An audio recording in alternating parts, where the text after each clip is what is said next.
Hey guys, I'm the Kentucky Atheist here with you again. Today I've got something special for you. We're going to do a live stream with Robin Webster showing us some witchcraft and some spells, talking about some history and things like that. And I've got Dave from Captive Desk here, who's a little more knowledgeable in this stuff than I am. And we're going to take a look at some of the things and talk about it. And I hope everybody joins in and wants to take part in the discussion. Please go ahead and like and subscribe if you haven't, or wait, and if you like it, subscribe. If you don't, don't. But let's see.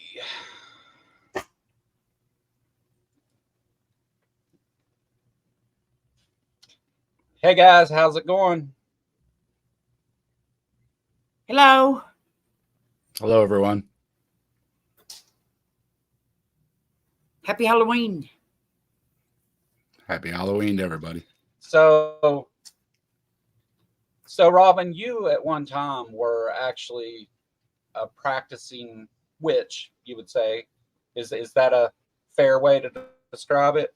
And you're also quite well read on the history and lore, and from experience know some of the things that go on. You have a lot of paraphernalia associated with it, and Dave does too, actually. And so I mean, this show's pretty much going to be, I'm going to let you guys probably talk more than me, but I'll let you go ahead and start. Robin, you want to maybe introduce a little bit about what you're going to be doing and tell us a little bit about whatever you want to tell us, I guess. I'm Robin Webster. I am a skeptic and an atheist and a humanist, but I grew up a Christian, and probably about 5 years ago, I left Christianity and decided to become a witch. And I really thought I'd found my calling for the rest of my life when I found witchcraft. But I did. When I'm kind of go all in on things. So I learned a lot about witchcraft and then dumped it off. And my dog. I'm sorry. Mine are sleeping right now, so hopefully they're quiet. No, it's that's what they do, right? Well, Dave, you've actually you did a stream here a while back that was not necessarily just focused on witchcraft, but some of the Ouija board and things like that, and some stuff actually related to UFOs, which was a great video. What's the title of that video so everybody can go look at it? That's my summoning stream, and it Okay. It comes from the previous video I did about Hugh Ross. Hugh Ross made a claim of basically a scientific test that if you dabble in anything the occult, even listen to certain music, which would include a lot of the rock music that I've listened to over the years, anything that's occult related, then and only then, these people are the ones that are seeing UFOs and aliens. So we did a stream, we dabbled. I'm sure Robin knows way more than I do, but there wasn't any rules like you had to know what you were doing or anything. He just said, if you play around with this stuff, it's a gateway for the demons, and the aliens are actually demons in disguise. So I put him to the test with the video. I got some tarot cards. I've got them right here. I had them unopened. I went in this totally blind and fair, as unbiased as I could be. So I opened these. I'd never done it before. I opened them. We read the directions. We kind of learned the basics on how to do a simple 3-card reading, what the cards, past, present, future, just covering some of the basics. And I went outside, and I've been hoping to get a telescope stream, but the weather here just hasn't cooperated. And of course, this time of year, it's, kind of cloudy. But I have been out looking and looking, and I didn't see anything in the sky yet. And nothing has shown up. Yeah. Nothing has moved, no voices, nothing. So, but I'm putting it to Hugh Ross's word, and I was making it scientific as possible. And I am open to any of the things they claim will happen happening. But so far, I'm still waiting. So does Hugh Ross actually believe in aliens? Hugh Ross is a Christian apologist. But does he believe in aliens? He believes they are demons in disguise. Oh, okay. It's just people are seeing them and thinking they're aliens or something. Right. But they're actually giving messages about don't believe in Jesus. But as far as I could tell, people who have encounters with UFOs and aliens actually get spiritual, and some find God after their experiences. So I found what Hugh Ross claimed to be contrary to what I found. But we are putting Hugh to the test, and we're going to give it a thorough test. And I'm going to make sure I get the telescope in and everything, and I'm going to cover all the bases. And then he said contact him if it doesn't work, and I plan to if it works or doesn't work. I would be more likely to believe in the aliens than the demons. Well, Hugh is a devout Christian, and I thought he was very moderate because he does debunk a lot of the creationist claims, like a 6,000-year-old Earth and stuff. He says, no, we can, and he'll rattle off all the science and explain why we know the universe is old. But when you start talking about UFOs, he goes full out demons. Everything's demons. It's all the occult. He claims he has seen things floating around rooms and everything. So I would scare him to death. I actually studied a little bit of black magic. And I am going to go over that on one of our shows. I'm going to dabble in Luciferian magic. So he'll like that one. If we can call the demon with that. I have the black magic. You have demon calling, you know what I mean? But it don't have anything to do with aliens. Well, and I went all out because I get my... Now, I will tell you, Dave, you are supposed to sleep with them under your pillow. Right. And you are supposed to, like, smoke them a little bit, like even cigarette smoke, like to cleanse them, of any kind of, even though they are brand new, you want to get them all, supposedly you're supposed to get all, the energies off of them. There are a lot of witch spells that include keeping things under your pillow at night. I've noticed that. Your cards, it helps you connect. Supposed to. So now I'm going to say all this stuff like I believe it, just the way we practice it. But I don't believe this anymore. So I got a witchcraft book. This is all kind of spells from around the world, all through time. It's just a collection, and we went through this and we tried some weather spells and whatnot, just because. Wait till you see Robin's book. I had over like $600 worth of that I sold used. So that I probably had a couple $1,000s in them.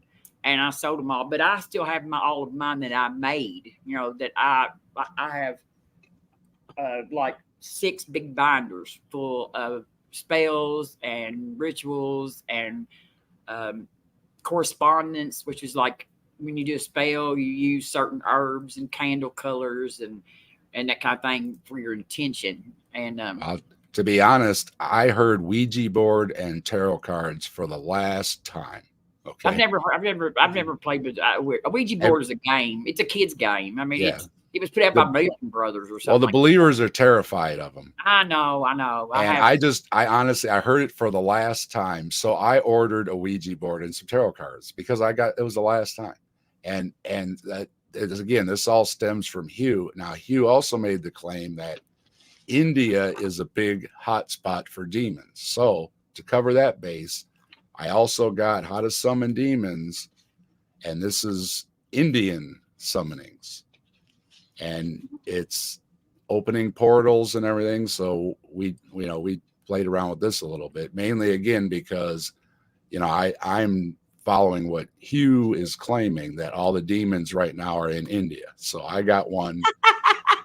So I got a book of Hindu spells. So I'm trying to follow him to the letter as best as I can. And so this is the other book I got. So these are Hindu incantations to open demons. And what you can do is, it's not just evil things.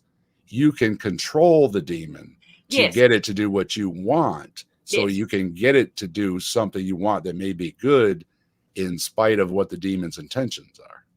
Well, like the Luciferians and stuff, and they don't just like most of them, the black magic, they will have a certain demon that is like their particular demon that they follow. And it's not always Lucifer. Sometimes it's a lesser demon. But the demon to them, the demons are not evil. I mean, the demons are like the closest to us, in between. Like there's a realm beyond or whatever, but then the closest realm to us would be the demon realm. They are barely, they're not human, but they're just a step above humans as far as being in the spiritual realm.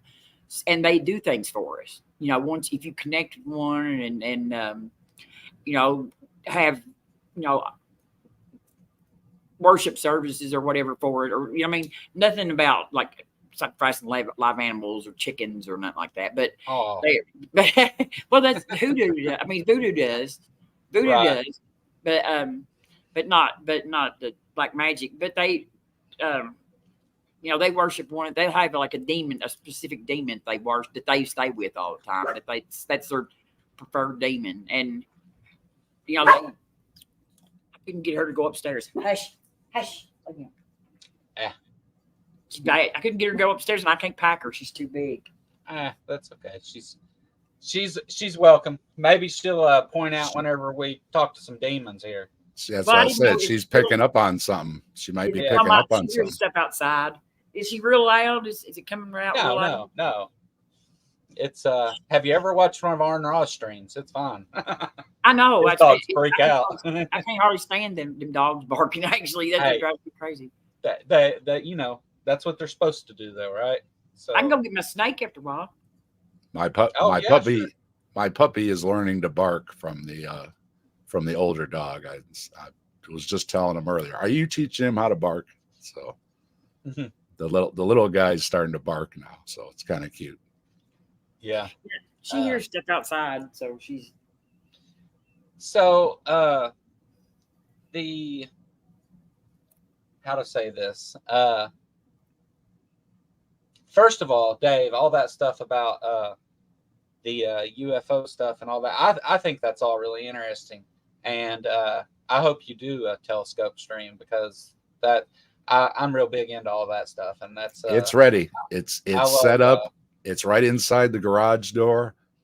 I put a video up the other day just to show folks. I was like, look, I put the camera up.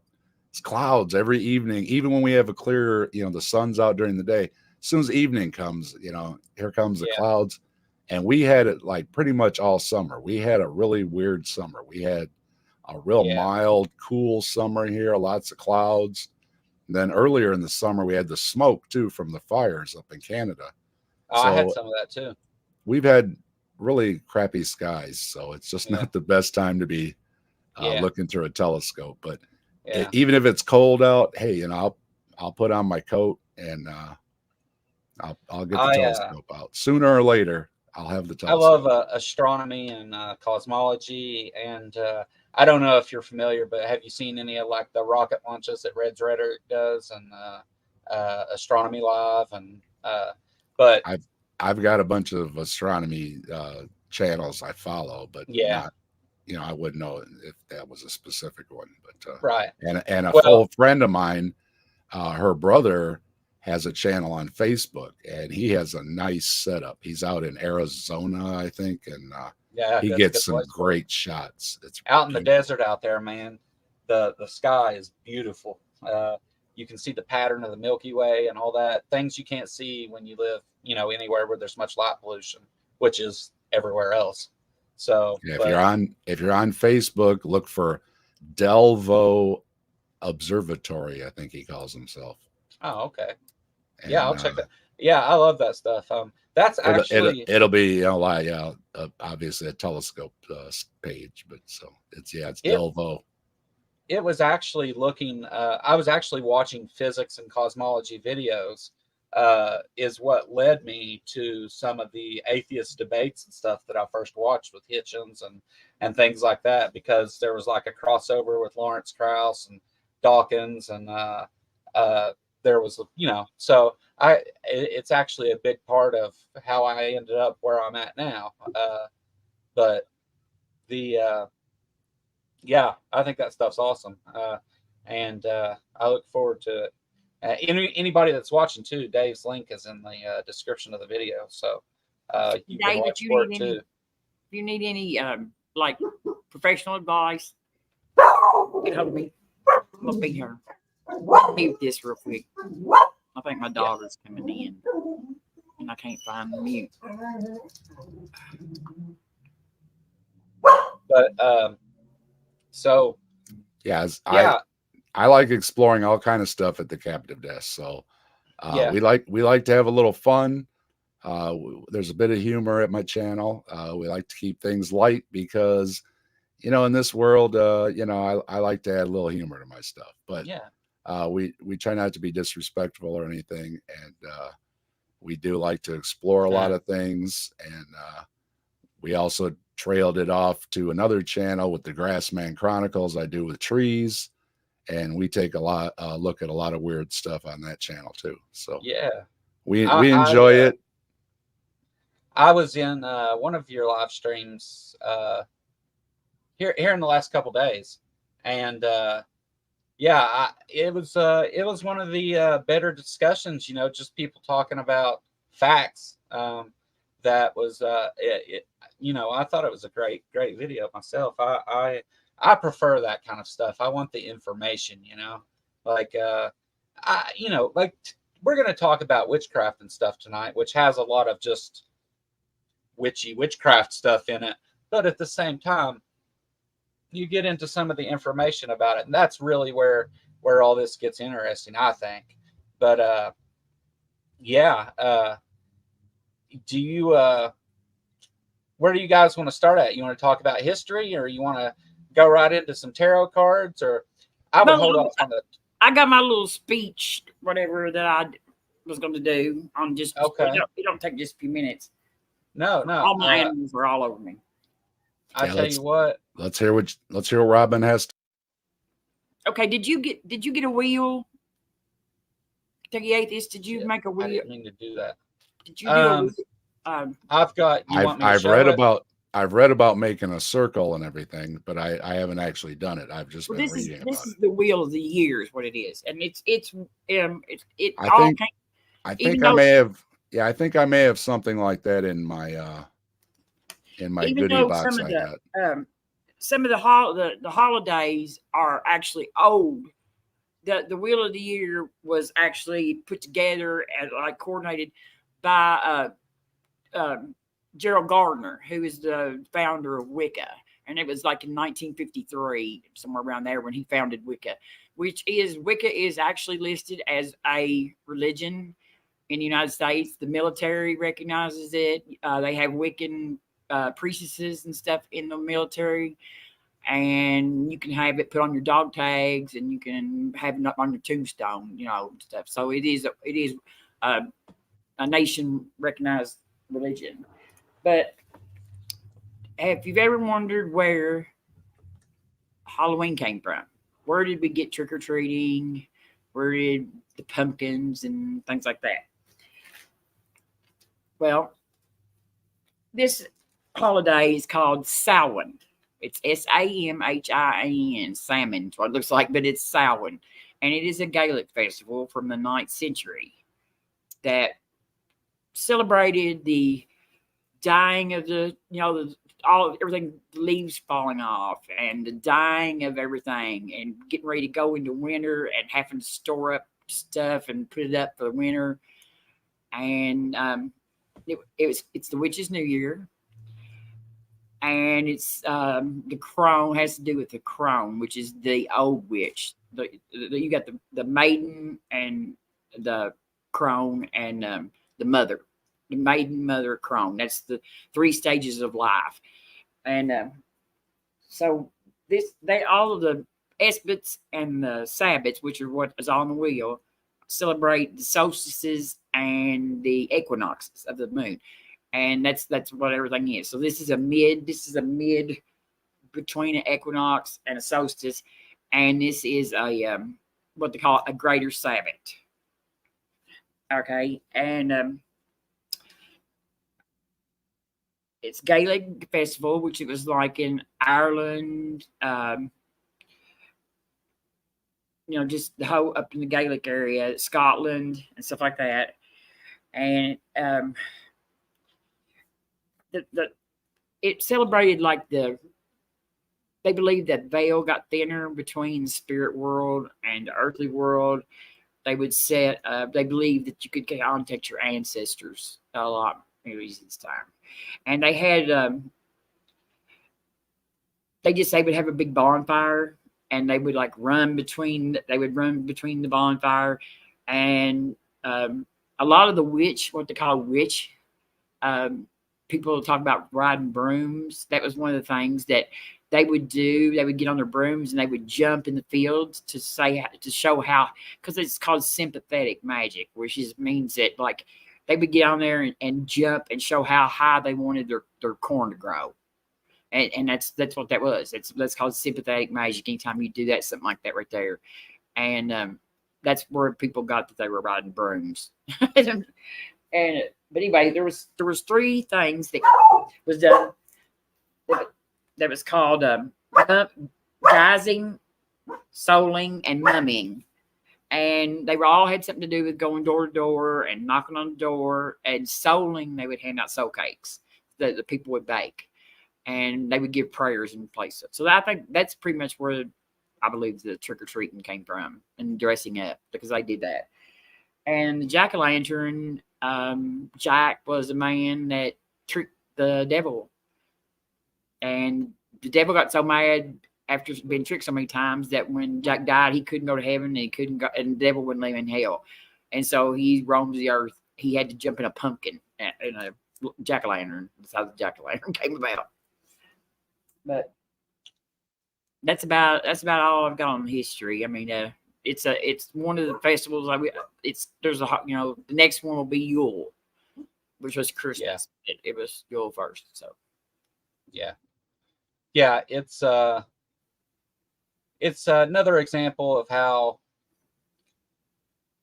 as Christianity and other religions became more popular, they adopted these holidays and just made some changes to make them fit into both religions, really. Yeah, it was a lot easier because these people already practiced these dates. You know what I mean? These were already holidays that they celebrated. And so if you tried to make them celebrate different days, you know what I mean, then that, that wouldn't work. I mean, they wanted to keep their holidays. So they just renamed them, a lot of them. Yeah. I'm trying to figure out how I can be on the stage and show you in Where did Dave go? He's still here. I just took him down while he was off cam. Okay. I got my sage incense going. Can you see it? That's good. That's good. That's what you need to clean your cards with. Cleansing. Yes. Yes. I burned some sage before we got going.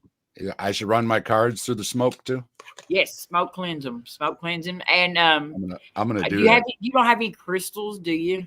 Yeah, I've got crystals. Okay. What kind do you have? I've got an assortment of them. Well, you can, when you're storing them, you can set them, and you can set where you're going, when you're getting ready to do a reading, you can set them on the thing and set a crystal on top of them, on top of the stack. And that is supposed to charge them. I'm running my cards through the smoke. There's my cards. That's a good thing. That's a good thing. The smoke cleanse, and that's the way you cleanse them. But they should, you're supposed to be able to connect better with them after you sleep with them under your pillow. The longer you become connected with those cards, the more you don't want to let anybody else touch them. You know what I mean? Don't let anybody use yours. After a reading, cleanse them again every time, unless you do your own readings. But if you do your own reading, usually most people have their own cards for readings for themselves. I did, and then cards for readings for everybody else. I never read nobody with my cards. All right, my cards are cleansed. Good job. And nobody messes with my stuff anyway. My wife's kind of creeped out about a Ouija board anyways, so. Tell her not to worry about it. Tell her not to worry about it. Yeah, and I've got a cool bag to keep them in too. Oh yes. That is the that's the triple goddess, triple moon goddess. Yeah, but as far as what I know, like I said, I just have the little book that came with it.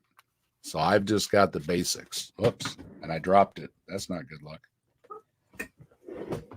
Yeah, that is the maiden mother crone. That what you got right there.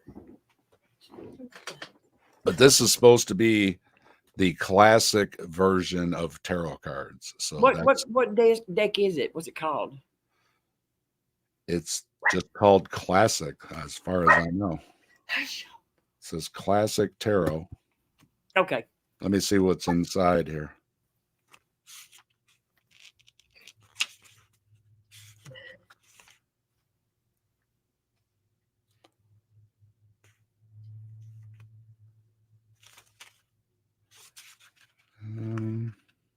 It doesn't really say, Robin. Oh, you wanna see one? Yeah, I'm trying to figure out what to. I guess I know that deck. There's like so many decks.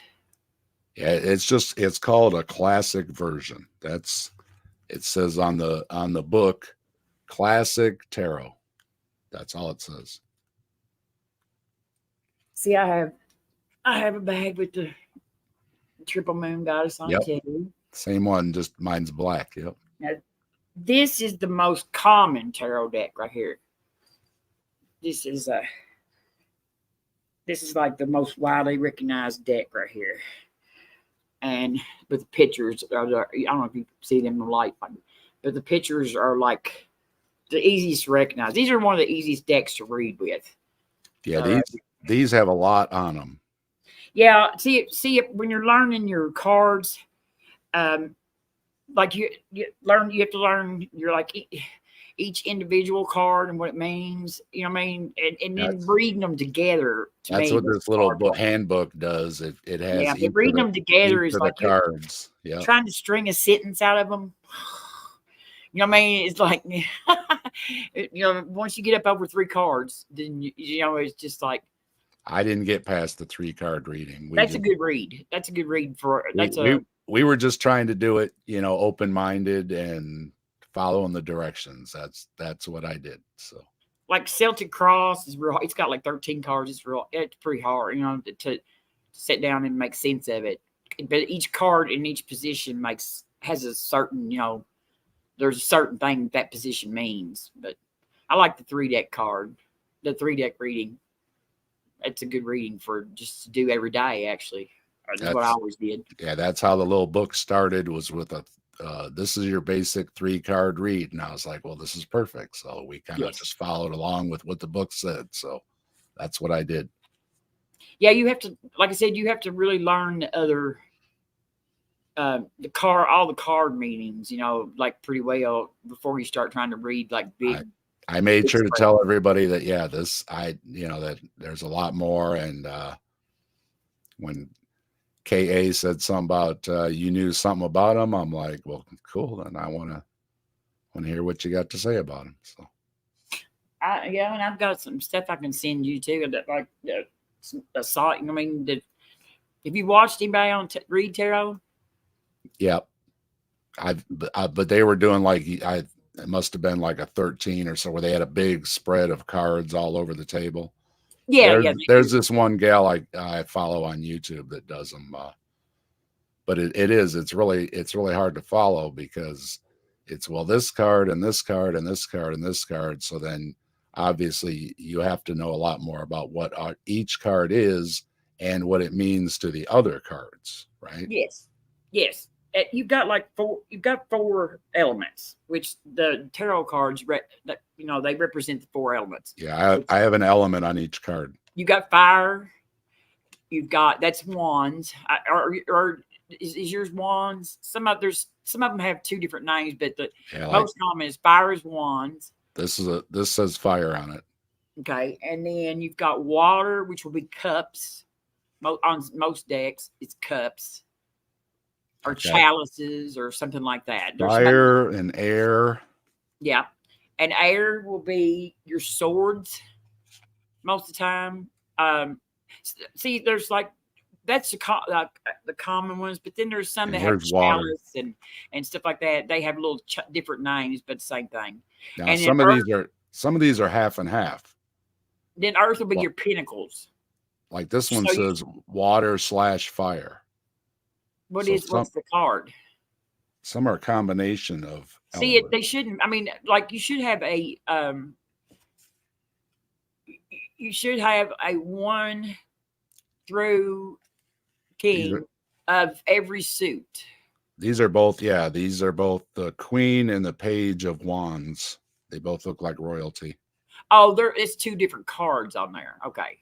On one card is what it is. Well, these are both mixed ones. Yeah. The queen of wands. The queen of wands is a water fire. She's fire. Queen of wands is fire. Okay. And who did you say? The page of cups? The page of wands is fire and earth. Fire, anything wands will be fire first. You know, but the queen is it like a secondary element then? Well, because she's the queen, she's under cups. Okay. She's the feminine energy. She's cups. Okay. She's earth and cups, earth and water. And the male energy is air and fire. Those are masculine energies, and the water and the cups are the earth energies. Gotcha. Okay. Yeah. So that's why there's two different elements on there. And then you've got ones that are like things like the tower card, which is the tower is a people falling out of a tower. The tower means destruction or just renewal and energy. It's just like when everything's gonna be redone. You know, the tower would be like getting a divorce, or you know, what I mean, it's something and it's not always bad, but it usually is read with bad. That's what I was understanding. Yeah, you can pull a bad card, but wait, that's not bad because this other card. Yeah, most people are afraid of the tower card when they get it. It's like, oh, but you know what I mean, because. Well, I pulled it right out, so I'm not doing too good. It just means you're just getting ready to just blow everything up. You know what I mean? You know what I'm saying? And that might be good for some people, but most people don't want that. Yeah. The Queen of Wands is she's not married to the King of Wands.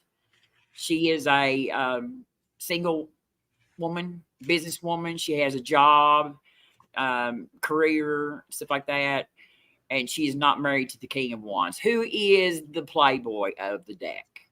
The King of Wands is he's the woman chaser, womanizer, whatever. Anytime you draw the King of Wands, you know that you're messing with some dude that's just going to just run around on you, pretty much. He has a lot of passion, but he has a lot of passion with everybody.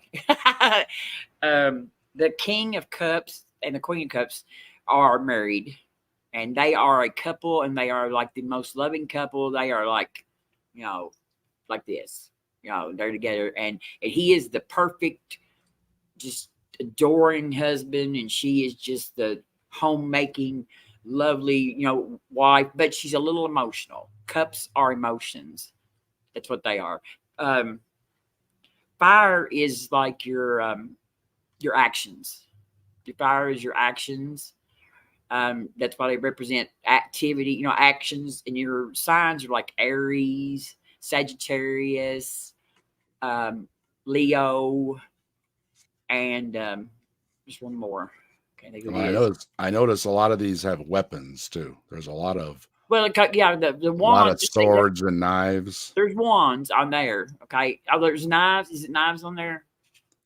Well, I'm looking at the pictures. Some of the decks have different things, but the swords are air, and that is the Queen and King of Air, and that's your thoughts. Those are thoughts. Like a sword. Okay. They're the thoughts. So there's symbols then. Yeah. Your fire, like your wands will be your actions. They represent. So when you read that, you have to read that with that knowledge too. That the action, the swords will be your thoughts, that are air, and they, I don't think the King and Queen of Swords are together either. I think that, the King of Swords usually is like somebody who cuts deep, and the Queen of Swords is a real sarcastic, cutting woman who has like a real cutting mouth when she talks. That's the next one I pulled up. King of Swords. Yeah, the King of Swords is a wise, but he's wise. He has becoming mature in his thoughts. Now, let me ask you a basic question. One of the things I learned is because there's writing on both ends of this card. And it depends which way you draw the card. Oh, okay. Reverse. There's reverse. Yeah, there's words this way and this way. Don't do the reverse. To be which way you drew the card upside. So I wanted to ask you, are you supposed to mix your cards upside down and this way? Read them. Don't read them all the same way. Don't read them upside. Don't read reverse yet. That is like a person who's skilled at reading that does reverse. So keep all the cards the same way. It don't matter. Just if you get one that's reversed, just read it that way. When you read, just flip it back to right. Okay. I wouldn't try to. Anybody that is really trying to learn read tarot, you don't want them to try to mess with reverses yet. Because it's really, you need to know what your cards mean before you try doing reverses. Gotcha. Yeah, it's complex. That's like higher level. That's one of the things we were wondering when I did the stream is which way are we supposed to read this? So that was a little confusing. But again, it just has a handbook. It doesn't have a fancy book with it or anything. So yes. Now, like your pinnacles, that is your money. Anything with the pinnacles on it or whatever, or discs, it may say discs. I think sometimes some of them say that, but most of the time it's a pinnacle. That is earth energy. That's me right there. I'm a Taurus, so that's me. But that's your pinnacle. That's your finances. I'm a Virgo. Okay. You are a air sign. And then the last one is I got a lot of moons and suns too. We did fire, water, earth, and air. Like the earth, the King of Pentacles is the stable husband, that is just steady as a rock. And the female, the Queen of the Pentacles is like Queen of Pentacles right there. Perfect homemaker. We're right in sync. Every time you say something, that's the card I pull up. Yeah. We're right in sync. That's why I think the sage is working. That's the way tarot goes. That's the way it goes. And then each character, like from your ones are all beginnings. Your aces, the ace of spades. The ace of water, the ace of earth. Okay, I was the beginning of something. I was wondering what the numbers are. Okay, that's your starting. All right, ace of wands is fast action coming at you. The ace of pentacles is like a new job. The ace of wands could be even like a new relationship, And then the twos are sort of like when you get together with something and start, balancing everything. The threes are like when you're all happy, and threes. And then when you get to the fives, fours are balanced, and then fives are everything's messed up again. What you do is when you go through the deck, you're on a roller coaster. What about ones that don't have a number? Okay, those are yeah. That's what I was going to say. Those are the most important cards. You like your Tower card. You said by go, and the Emperor, and you've got. I've got a Page of Pentacles that has. Those are just suits. The pages are beginning or a young person. They also can represent a young person. like Okay. a adolescent. If you're reading like for somebody or whatever, they can represent an adolescent too, but they're like beginners and stuff like that, or it's early on. Your card's pretty good. Yeah, and then you've got the you got the page, and then you've got the knight, and like the Knight of Wands is like You just did it again. Yeah, that's your like I just pulled it out as you're saying it. That's the Playboy. That's a Playboy too. The Knight of Wands. The Knight of Wands is like a one night stand man, and so then you've got the Queen.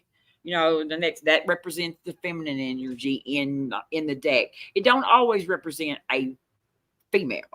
It can represent the fem. I mean, we in Wicca they're considered. Everybody has both energies inside of us. I mean, there's a balance in there. What I mean? But I still have masculine energy, and still, I'm a truck driver, so I exhibit masculine energy on a daily basis. So that's what all of them are.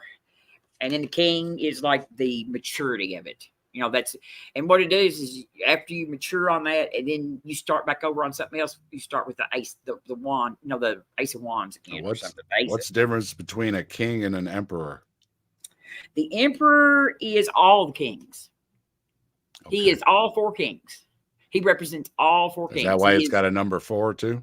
Yes, he's balanced. Fours are stability and balance. And the Emperor is the most. He is all the four kings. He's a balance of all the best things out of all four kings. But he is a little controlling. He is a little bossy, and he is. He's yeah. He likes to be in charge, but he is, that represents like, if you get that for a reading for like, that means you're going to be taking charge or something. You're going to be in charge of it. And see, they have numbers. If you notice, they have numbers, Roman numerals on them. Okay. And that's where it goes around, and it's the cycle that you go through. Like the Empress is 2. That's actually me, Taurus.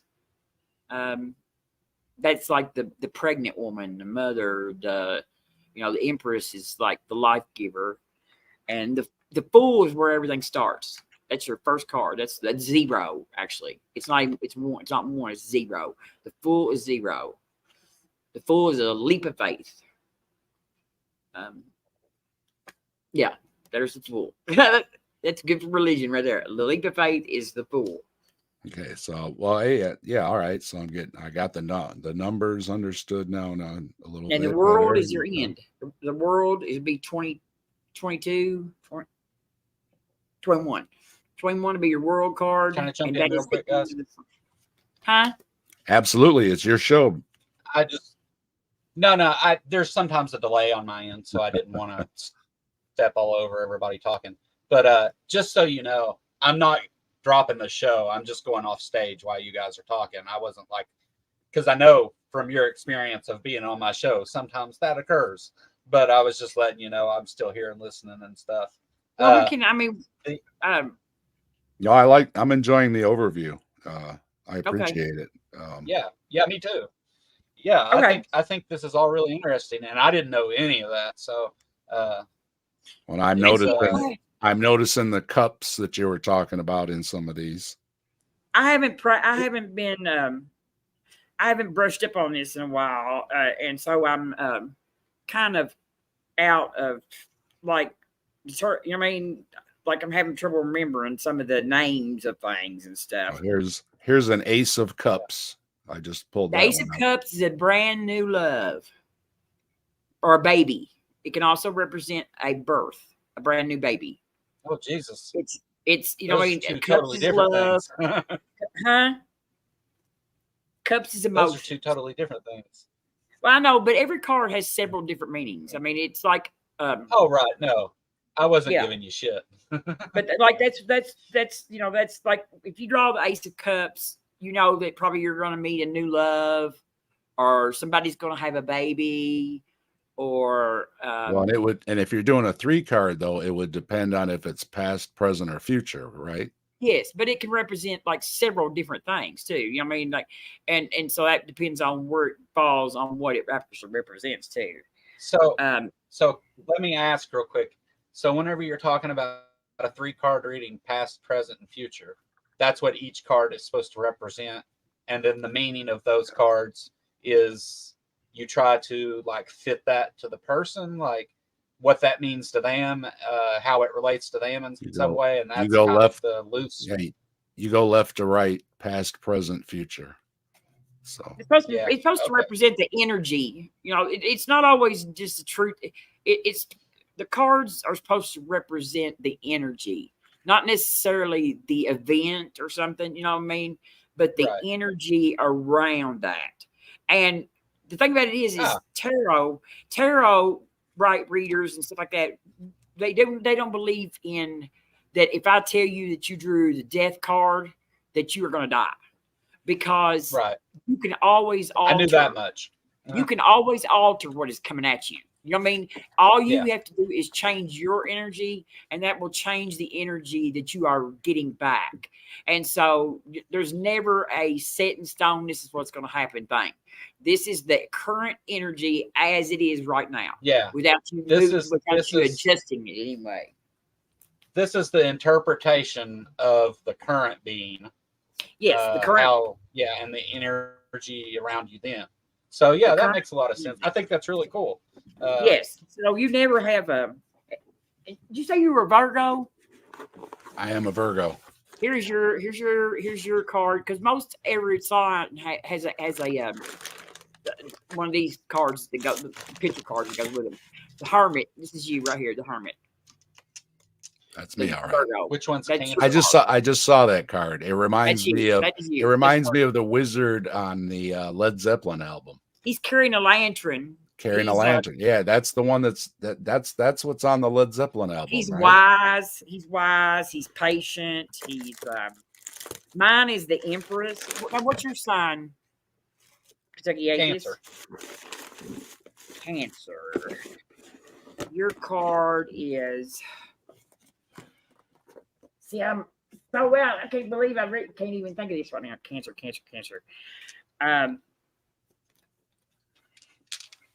Oh my gosh! And I got my crystals out too. My card is the Hierophant. My card is the Hierophant, which is a horrible card, or the Empress. The Empress can be that too, but the Hierophant is Taurus. And this is like a preacher, a religious leader. So most of the cards have both a positive and negative meaning, right? Like there's one like. Well, they have. Not necessarily opposites, but they have like a higher and lesser. They have several different, meanings, and if you read reverses, like if the Virgo, like he's the Hermit. If he was to get the Hermit upside down and he read reverses, that would mean that probably maybe like an unwise something, you know what I mean? Or that there was going to be, because the Hermit is carrying that lantern, he shines light on things. And you know what I mean? So he helps you find secret knowledge and stuff. So upside down, he would be like, keep it, you know what I mean? Like something you couldn't find out about that you were wanting to try to find out that So from the perspective of the witch here, or the person who believes in tarot readings being true, the idea is that the cards are mixed up and you go through the ritual or whatever, and then it's the person who interprets the energy that they're getting from the cards that are drawn to that person. Is that fair? Yeah, most time, like when I would do a card reading for somebody other than myself, I would cleanse the cards real good, and most time, like my friends, I would have them come to my house, and I would let them hold the cards for a little while, like to get some of their energy on them, Right. But it seems you and Dave are already drawing the same cards. But then a lot of like online readers and stuff they'll ask for you and meditation before a reading. Like I always meditated. Sure.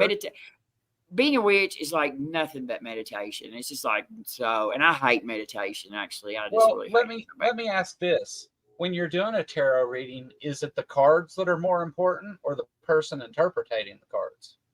the cards are just a tool. It's the cards are nothing. Okay. Cards are So cardboard. it's the Cards person. are pieces of cardboard. These are pieces of cardboard. They the energy that is being read it comes through the person. I mean, these are just tools to help you understand what the energy is that's coming out. Does that make sense? You know, it's kind of Yeah, sure. You know, we don't have any way of this is our way of interpreting the energy that we're seeing is these cards. They're nothing really actually, there's nothing alive about these cards. They're seen as just cardboard squares, you know, squares of cardboard. Well, what I'm saying is that experience affects the quality of the reading that you're getting, and the I guess how perceptive that person is to the energy around whoever they're reading. I mean, that's the idea, correct? Yes. Okay. Yes. I just wanted to, you know, be clear that not just every person out there can go flip over a card and because they know what it means think that there's more to it than that. And and like you're supposed to meditate before you do it. You're supposed to cleanse everything. You're supposed to sit there and get all you're supposed to do all this like in a sacred space. You know, just it's just all that, and you're supposed to calm your mind and everything. And but when you read the big, I mean, it's hard not to. I mean, it was hard for me to give up the belief in them because I have seen a lot of really good readings. You know what I mean? Like stuff I told you before. You know what I mean? There's been. Well, let me ask you this: if I put you and Dave on split screen, can you read Dave? Yeah, I mean, I can with my cards or his. I don't care. Well, I mean, that's why I was going to do a little card, like a deck thing too. Well, do you want to try that stuff? Because I mean, you know, I'm interested. Yeah. Okay. So I'm not trying to put you on the spot, is what I was getting at, I guess. No, you don't bother me. So I'm gonna remove myself back from the screen here, I think, and see. I wish I could do it from here so that my audio is still on, but I can't. I have to be in it. Dave, you shuffle your cards too, and I want you All right. to shuffle your cards, hold them for a second, think about it, and then I want you to flip you over 3 cards too for the All right. class. We'll see if we get the same 3 cards. That would be really weird, wouldn't it? I'm gonna give them a mix, and I got my crystals here too. I'll put my crystals on them just to make sure. So I got.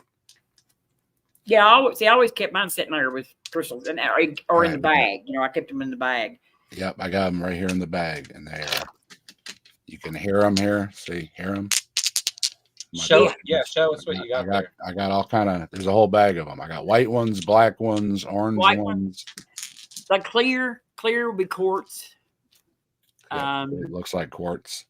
Green will be like I'm just down on all the names right now. Opal. You got a giant opal. You already see all the ones I have upstairs. I have like this great big like chalice. It's great big metal chalice, and it's full of like what they call raw, that they've never been tumbled or anything. They're like, you know, hard, they're like sharp edges and stuff. I have a bunch of raw ones, and then I have my wife has a rock tumbler. She's got some polished rocks. Yeah. High pragmatic crystal. So hey, Crystal. Are you ready? What was I? Yeah, I'm going to. I am mixing and mixing and mixing and mixing and mixing. So, all right, I am shuffled, and I'm putting down 3 cards.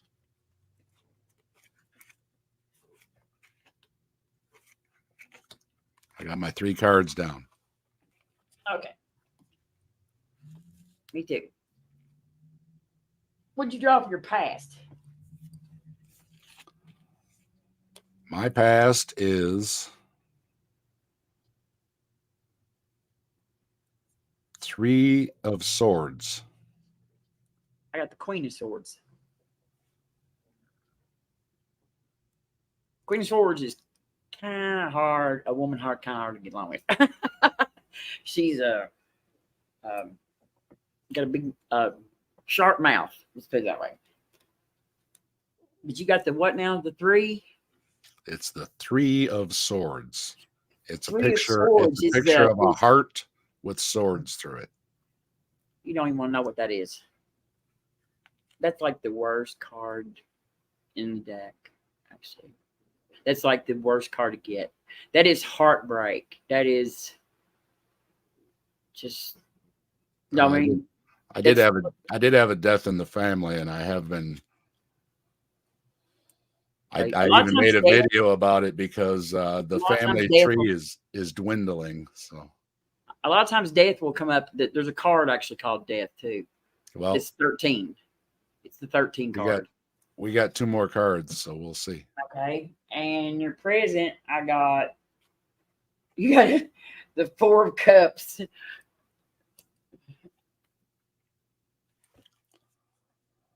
I got the 4 of Swords.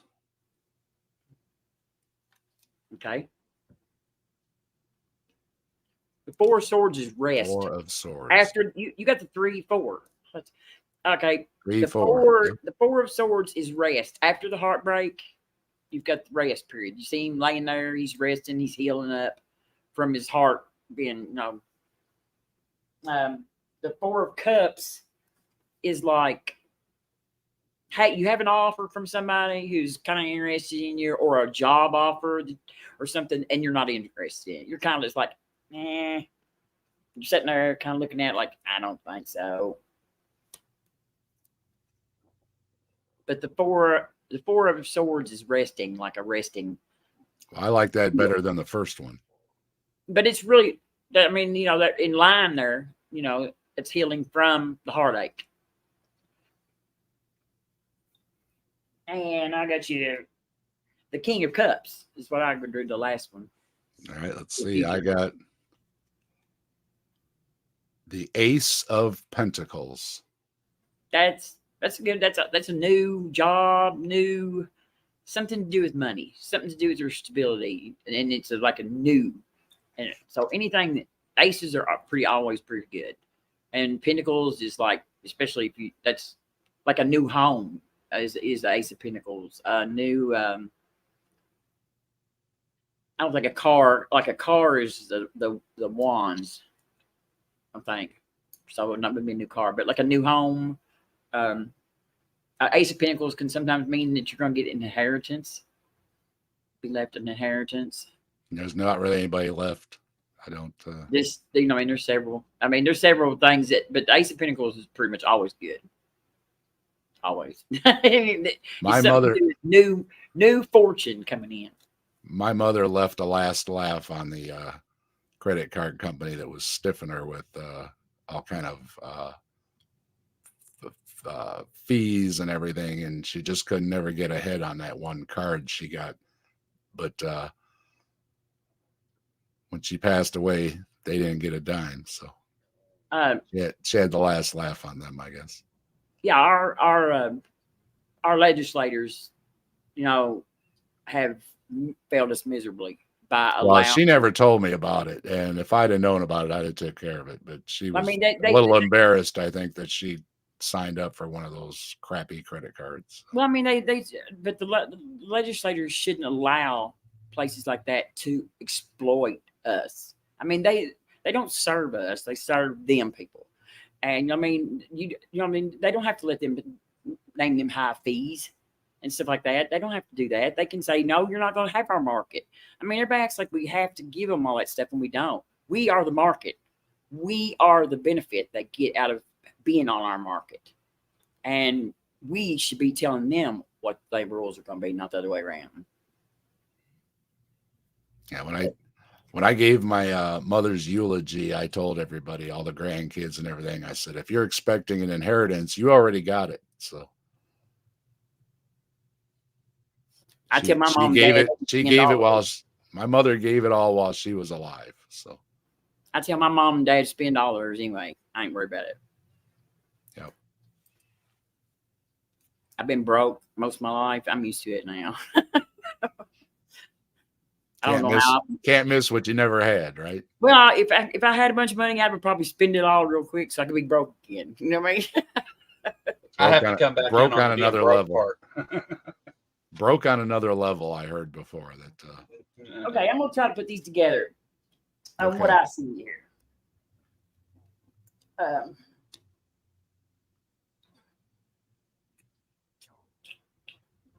You say you're married, right?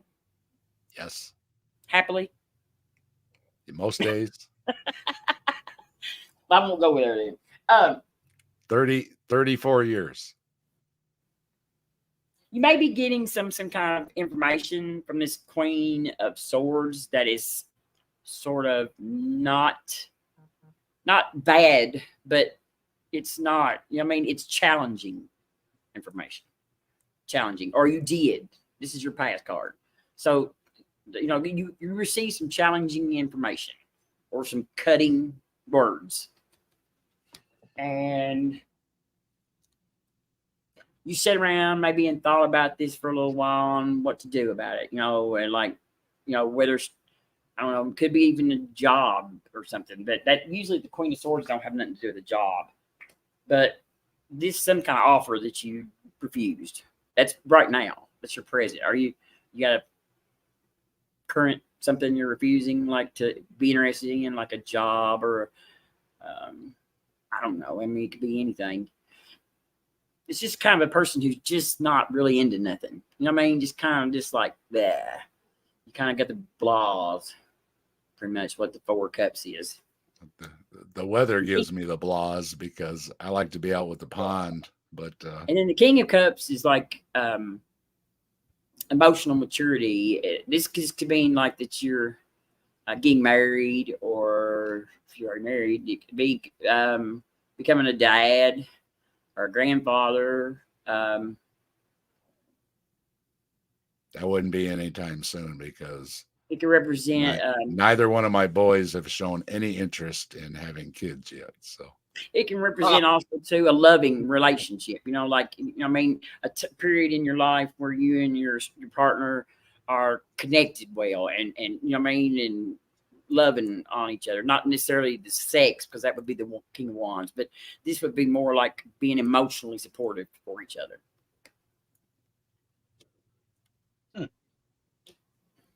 Does that sound like resonate at all with you?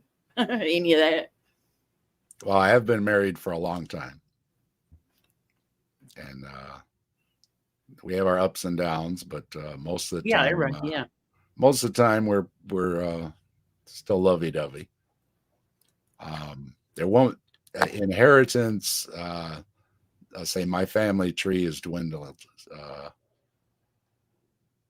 I made a video talking about it hit me hard because the neighbor lost his wife and I lost my uncle within a couple of days. So it was 2 funerals in 1 week, and it was really hitting me hard. And yeah, I'm one of the few on my side of the tree that's left. And I say my boys had 0 interest in having kids so far. So it's very sobering.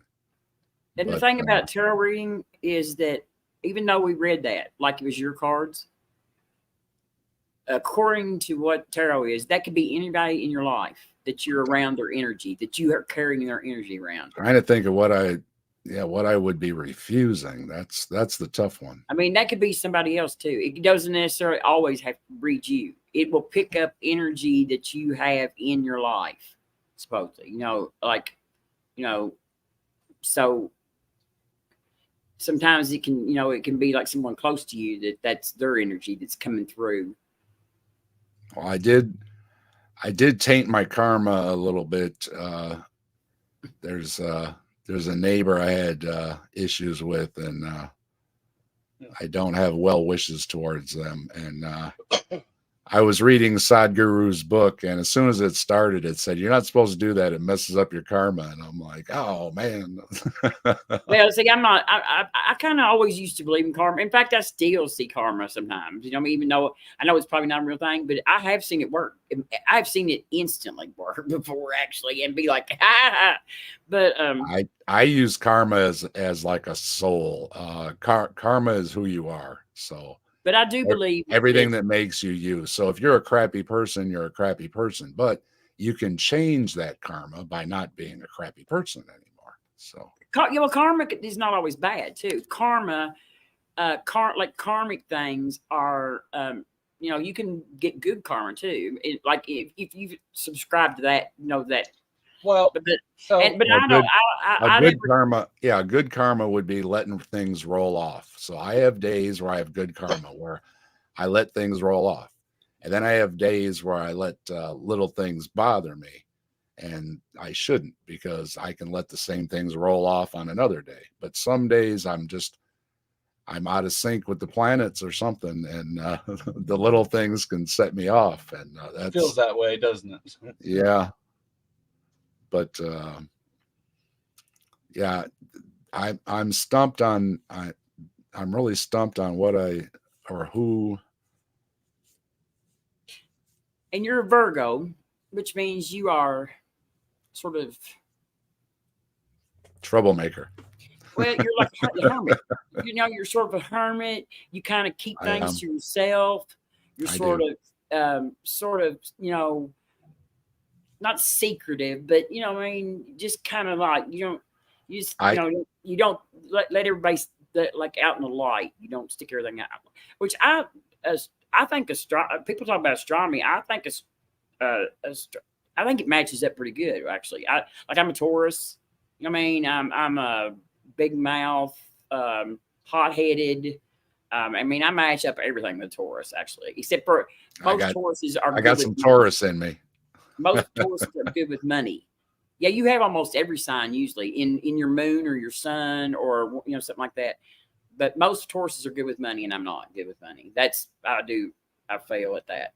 But I fit Taurus everything else. But my sister her birthday is the next day after mine, and she has no Taurus. You know what I mean? She is absolutely as un-Taurus like as there is. So I got all the Taurus, I guess. The only thing in the past would have been the lawsuit where I refused to accept the stupid settlement, but then I accepted. Well, they had to accept, and you know, because I won out on the settlement, so even on a stretch, I couldn't even say that because I ended up winning out on the deal. I didn't. It wasn't a refusal. It was more of a refusal of. No, you know, I'm not going to agree to some nonsense. I'm in the right. So, well, see, a good reading for you, a really good true reading. If I if I was a person who was really meaning to read for you, I would have to know your birthday, and I would have to have your birthday in your name, and sit and meditate. Yeah, let me point out to those watching. And those are my cards. These two just met formally today, so there's not. This is a learning curve here. We're just kind of doing a I mean, if I wanted to try to do it right, and I thought I was doing right, I would spend far more time becoming. I would meditate on your energy and everything. You know what I mean? That would, and you know, that should in a reading. By the way, they teach you that should increase the accuracy of the reading. And those are my cards that I read myself with. Those. All right. Well, let's other people with them. Let's try this. Let's draw. Let me draw the cards, and then you can do Kentucky here, and see what it says. What by what my cards say, so I can kind of get an idea of how to do it. You know what I mean? So. Yeah, I'll deal them out, and then you be my mouthpiece, and then I'll understand it as. And you can take them. You can also, one of the ways you can do it is you can actually spread them like this, like fan them out, and then pick 3 cards out of them. Okay, that's a good. That's like one of The popular way. captive desk doesn't have a lot of room on it. But, Oh, okay. Uh, A lot of people like doing that. when I did my stream, I cleaned out. I've got an L desk, so I cleared off the side desk, but it's usually my laptop's over there. So, but I'm gonna mix these up really good. All right, and I'm gonna even cut the deck. All right, KA, you're cutting the deck. All right, I got I you. feel your energy cutting the deck. Okay. Yeah. I'm gonna put down your cards.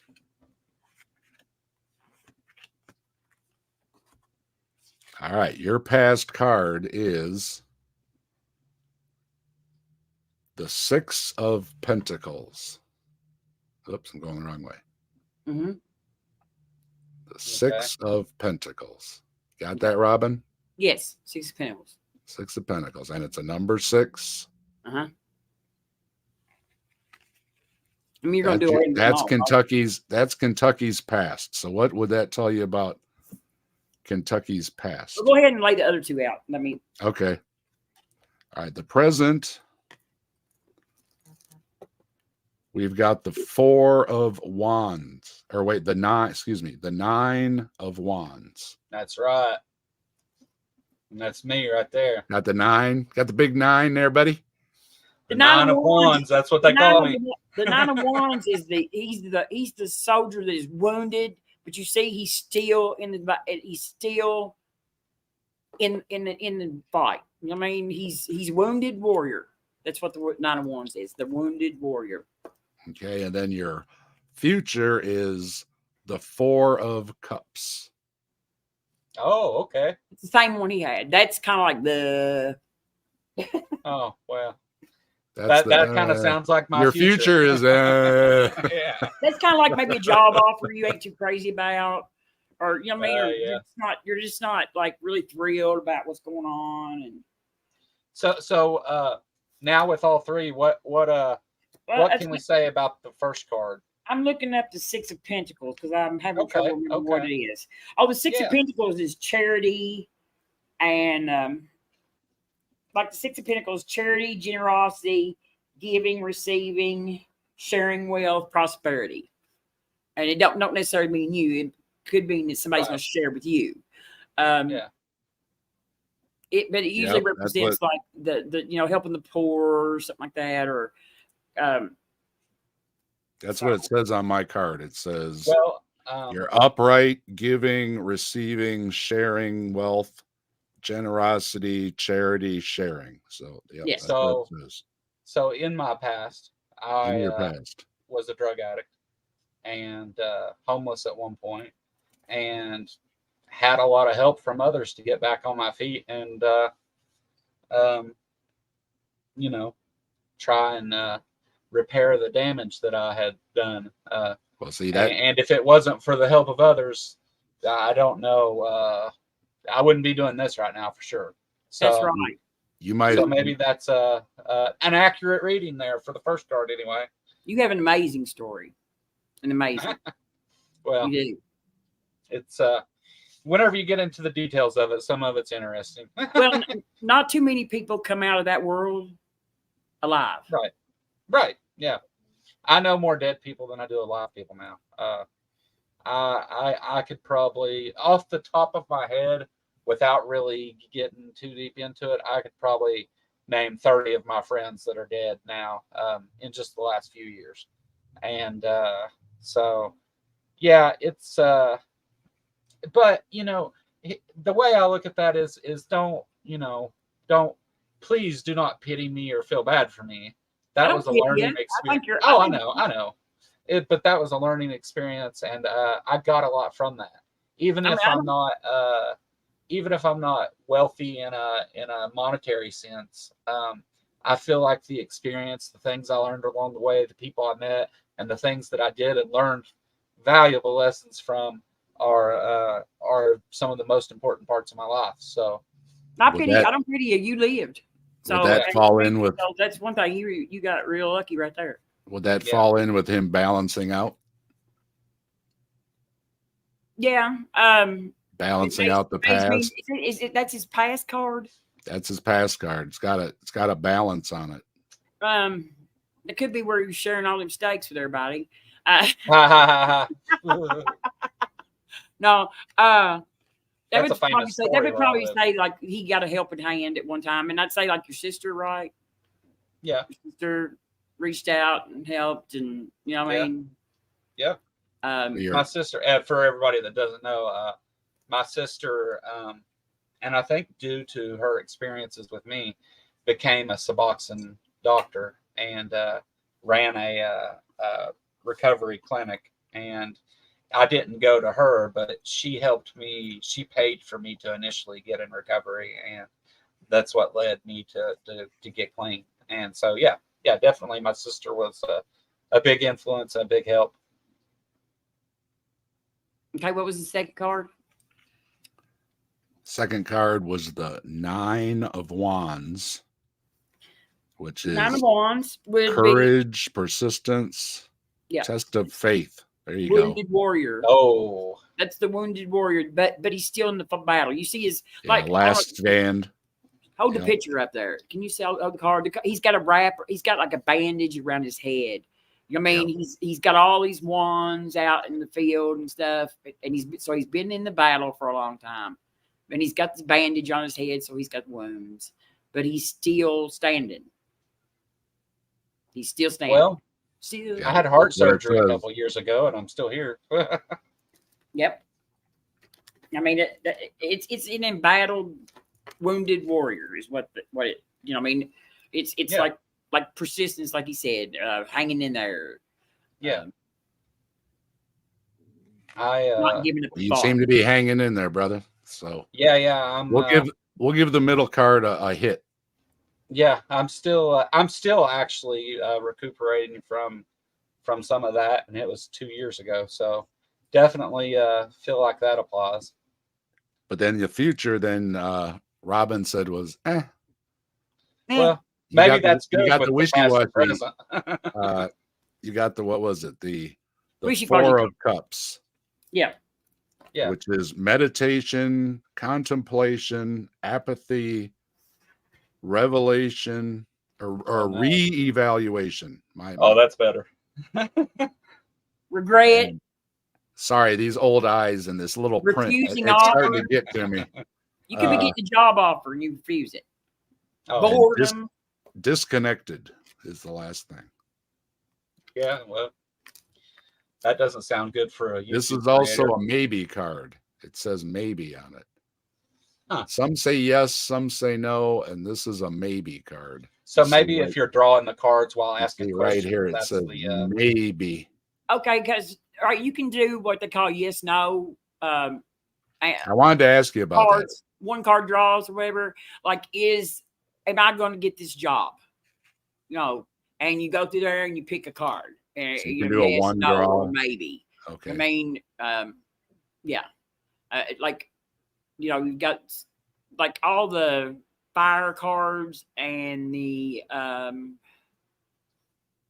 want to say, let's see, fire cards are yes cards, and then like the suit, you know, the major major cards are some of them are no's and some of them are yeses. Like, you've got the minor arcana and the major arcana. The major arcana are the full through the world, and then your minor arcana are the numbered and suit, you know, like person cards. That's the first thing in my book. Yeah. So I want to point out something that Tobin said here. Although there is woo attached to tarot cards, they are good. They make for good conversation. Yeah, and I agree completely, because look, even though I don't believe there was any supernatural activity in drawing these cards, I don't believe I could send any energy through the internet to Dave to draw the cards and then somehow have Robin interpret that. I don't think any of that. But at the same time, it made me reflect on those things in my past, talk about those parts of my story. And that's a good thing, isn't it? I mean, as long as I'm not going and taking somebody's money and telling them that I'm going to tell them their future with these cards, I think that it is a cool thing and a good conversation piece. And especially if you don't know people real well, doing something like this would be a great way to get to know someone. It's a good meditation. You know, I think meditation is like you don't have to be woo. You know what I mean? I think that it does. Oh, right. Yeah. I mean, Yeah. I really never did like it much, but it was beneficial when I did it. Yeah, oh, there's definitely benefit to clearing your mind and letting go of stress and everything around you, and you know, trying to take control of your emotions instead of letting your emotions control you. And I think meditation does that and allows you time to really critically think about some things depending on how you're doing your meditation. But that's why I did the tarot cards, because I couldn't stand sitting. I would fall asleep sitting on my stool. And I So told people during my stream, if witchcraft involves these great smelling herbal candles, I'm all for it, because right. Everything's these herb. things smell so good. Everything's herb. Everything is herb. Yes, somebody's mixed the herb, melted them up in there. Because they're intention candle. What herb do you have? I'm not sure what it is, but it smells wonderful. Because every herb has its own intention. There's my It looks like green quartz or something. Oh, that green quartz is that's a crystal. Yeah, it looks like it might be. It almost looks like rock candy in there. Yeah, that's a crystal. That's cool. Green quartz. So there's some kind of value to burning a candle that has crystals infused. It smells great, though. Let me tell you what. All right, then we were going to do a spell. I'm going to do a spell. I was going to do a spell to try to get Kentucky Atheist 1,000 subscribers by, how many you got right now? 552, 51. I mean, is it that the number you want to shoot for? Yeah, sure. Let's. I'm all for that. Okay, 1,000 subscribers by the next lunar cycle, because that's how spells work, from lunar cycle to lunar cycle. We are in a full moon energy right now, which is like the best time to cast a spell. I mean, this is like the best time. I'll tell you what. You do the spell, and I will do the work and produce more quality content. And that's the way magic works. You have to do the magic and the mundane together. Yeah. To get I mean, magic doesn't just give you stuff for free. If you worked against what was your, like if you did a spell and then you actively worked against it to prevent it from becoming a realization, then you're kind of, that's kind of a weird way to approach anything anyway, right? So yeah, definitely. But I will go a step further and put positive work into actually getting to that point. And we'll try. What do we got? A full moon was last week, so we probably got about 25 days, something like that. We're still in the full moon energy right now. You got 4 days. So we got about a month. Night before last was the blood moon. Was the full moon. So we got about a month, 5 weeks maybe. Yeah, about 28 days, probably something like that. Lunar 28 days, you know. So everybody like and subscribe, because we're getting to 1,000 by the next full moon. But that's how magic is even taught. That when you put, what you're doing is you're not really causing something to happen. You're putting that intention and that energy into the universe, and it will like if you do a job find a new job, you have to go out and still put in applications. You know what I mean? You can't just sit and wait for the job to call you. but it will, supposedly it will help you get a job. You know what I mean? Let me point out something real quick, because whenever we're talking about this energy and there is some like woo involved, the thing is though, is how this differs somewhat from what we see as mainstream religions and things, is that if you just have intention and think positive thoughts towards, or negative towards, whatever you're trying to do, and it doesn't occur, so what? You haven't dragged everybody else in and made them believe that you're the one that can do those things. And if it does, great, you know, and it's not causing harm or straight out lying to people or things like that. It's hey, I'm going to try this. I'm going to put some energy into it and think about it and hope you do well. And if you try to achieve this, maybe, you know, you can do it. And I see where that would possibly have positive outcomes. You know, not always, but there's just by doing that simple thing, you're increasing the likelihood. Now, Positive thoughts. I will say, if you were doing this like somebody was sick and you're trying to make them better, which I actually talked on the chat with Purple about a minute ago, who doesn't feel well. But if you were actually doing something like that, I wonder if the stats would suggest that this is like prayer. Because if someone knows you're praying for them, it actually causes them to do worse, or to take longer to get better. A lot of spells read like prayers. They're, may you get better, may the, you know, whatever forces help you get better. Yeah, but also we're not praying. We're not praying to a deity for these things. The Bible. Yeah. It was. I mean, the Jewish people believed in magic, and the rituals and stuff are full of spells. Oh, full of it. Ceremonial they do all kinds of is burning things and ceremonial and magic sacrifice. is completely Hebrew stuff and like certain things out of the rituals. One of the biggest things you can do to cleanse negative energy from your life is to do like you do a bath and you get into a salt bath and you get in there and you read Psalms. And that, like you was talking about the demons, that should eliminate any demons from your life. You can tell your little friend, if he's really scared of demons, that he can do, I can give him a 7-day cleanse bath, where he gets in the tub, he has to step through 2 candles, get in there, it has to have salt in it, it has to have what's the deal with salt? Like, salt is cleansing. It absorbs negative energy. Well, what I'm saying is, in all of these witchcraft, voodoo type things, salt is this powerful item that has it's a tool that's used often. And I just wonder if there's some lore behind that of why it's salt. It absorbs negative energies. It absorbs. Right. It takes all the negativity out and cleanses it. It actually, salt is sort of like a. So let me suggest something. Let me suggest something. Cleanses it and releases it. In history, people have used salt to cure meats and to store items and to keep them fresh, to preserve things. So salt is always used in this protective type deal here, and it's preserving. So maybe that has, I'm not saying that's a fact because I don't know this, but I'm saying maybe that has some reason to relate of why salt was picked up and used in this stuff as that thing. It's just, I just think that's interesting as all. Witches will put it in their window sills. Yeah.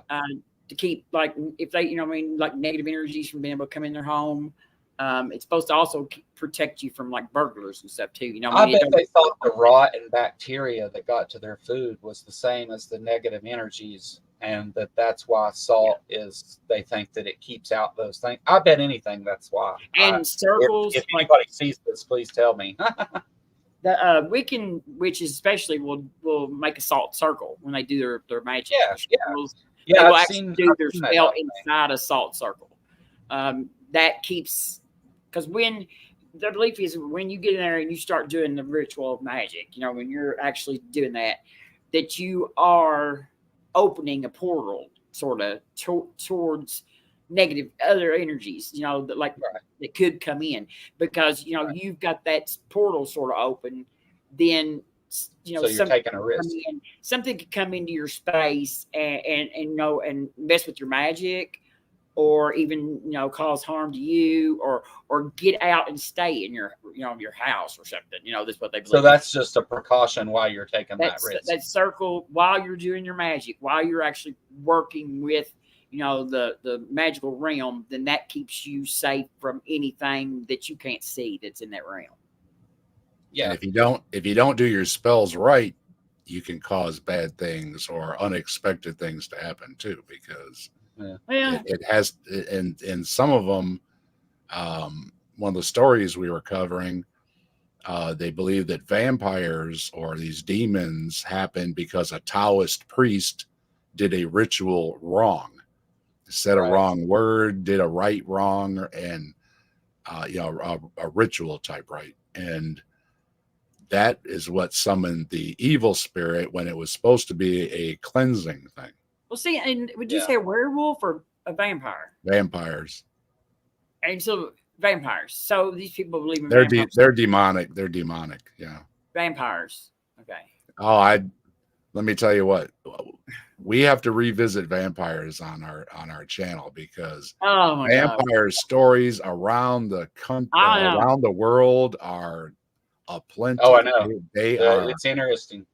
They are one of the most widespread common beasties is bloodsuckers. Yeah. Yeah, and there's a lot of I don't want to say history, but legend that goes into what happened, because in history there are real people that then go off and branch off into this legendary status where, and some of it, I mean, of course you have to approach it from a skeptical point of view, but there's definitely some interesting stuff there that you can see people really tried to reason through and make sense of, and came up with these vampires and such. But I think Trees had one of the best words in the show, is that people made up these monsters because they couldn't believe a human being would do something horrific to another human being. That's what I always say. I say that, and Trees has a great way with words too there. But that's what I say something similar, because I think that man sees that they lack in some areas. There's ways to improve and do better. And I think that they imagine, since they can imagine themselves or others being better in all those things, they can imagine a perfect being, and they can imagine, because when they didn't have answers to these things, and all there was to do at night was sit and stare at the sky, they tried to assign meanings to things that they didn't know, and used what they did know to come up with those. And if it fit and it there was no problem, they followed it, and others followed it. And it's neat how these things grow, and even going into the vampires and stuff, how that spread and how that lore and everything is there. It's such an interesting subject. We love to scare ourselves. Yeah, definitely. And that's another thing. That endorphin rush. Storytelling. I love storytelling. Yeah. That is what I mean. Oral history, oral tradition of storytelling is one of the most important things to so many cultures. Because, like I said, once the sun went down, what was there to do? I mean, you could build a fire, but you couldn't just, nobody's just building big fires all night. They stared at the sky and they thought about these things, and it makes sense. And it's so interesting to look at how it's woven in to everything now. Like, all of these things are connected. Christianity doesn't stand on its own. It even has aspects of this stuff in it. Just like we said, there's all kinds of spells and witchcraft in the Bible. There's all of these things are woven together because of our attempt to understand the world and our place in it.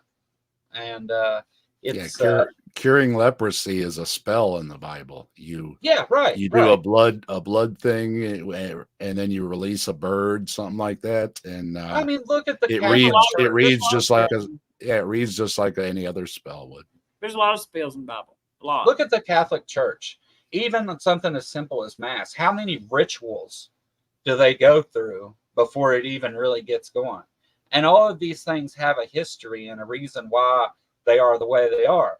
And when you look at it, you will find roots in Celtic witchcraft and in books like Gilgamesh. You find all these things that people thought were true, and they brought it all together into one story. That seems to be the case with most, religion. I wanted to ask Robin to touch a bit about witchcraft too, as far as healing goes, because a lot of witchcraft was early simple medicine. I'm not saying it's medicine. In no way is this medical or in any way, shape, or form. This was way long ago, as KA said, trying to understand things. And what they found out was some things do settle your stomach. Some things do relieve a headache. Yeah, they're bound to stumble upon these things in the world, you know. Until the Christians, you know, the Christians turned the witch into something bad. And that was just a thing so they could take single women's stuff from them, is what that amounts to. I mean, they wanted to confiscate and steal everything that single woman had. What's the movie? The church said she was a witch, but the witch back in the day was the medicine lady. I mean, that's where you took the child. Right. And some of these things, you know, they do know the herbs, what the herbs are good for. A lot of stuff. I mean, you're not going to heal cancer with it. But, I mean, there's salves and tinctures and oils and stuff like that they can for bug bites and wounds and burns and things. And they are the women that knew that carried down that. And, you know, that the Book of Shadows is what it's called. What's your book? You know, most of these, for a long time, these people were not literate. I mean, and then they wouldn't have wanted to write it down anyway, because you would have been, you know, I mean, you could be killed for having this stuff for the church. And so these were traditions that were handed down orally over, you know, I mean, years and have survived for thousands of years with actually one of the like very first people to write something down was like Aleister Crowley. I mean, and that's why he was like considered they call him a warlock, because that's an oath breaker. And you know, Crowley went and wrote down a bunch of stuff that you're not supposed to share with other people. You're not supposed to share that with other people. The witches, most time you inherited being a witch, you know, you ended up, you know, somehow you ended up being taught by a witch just by the chance of either birth or something. You didn't just say, I want to be a witch and go find a place to be a witch at. And but you were handed down no Hogwarts to go to. No, you were handed down you were handed down sacred knowledge, you know what I mean, of things like that. But that is where you could go get your child. You know what I mean? If your child had you know, just, you know, certain things like a burn or something. You know what I mean? And a lot of times the witches were the midwives and things too. You know what I mean? Because they were a witch is a wise person. Is really what it is. It is nothing to do with magic. It's a wise person, male and or female, whichever one. But most time it's females. Now Wicca, you know, does both of them now, but it was pretty much traditionally a female thing because they used cooking. Like you can do witchcraft with cooking. You know what I mean? You put intentions into your suppers and you make your stews and things like that. There's a lot of putting different herbs into teas or your food or stuff like that. You put your intention in it. As you're stirring your herb in, you think about your intention. I mean, that's all sympathetic magic, but that's called. I took a class in college called Medical Herbs of Ohio. And we went out in the woods and picked different herbs and stuff and talked about what they do and how they were used and how some of them could cure headaches and make you feel euphoric, help you sleep, whatever your ailment was. And all of these things are from that, because they did the trial and error in history and figured out, you know, what they could eat, what they couldn't eat, and what did what and what didn't. And cheers to all our ancestors that ate something that killed them, so we knew better. Yeah, right. Yeah.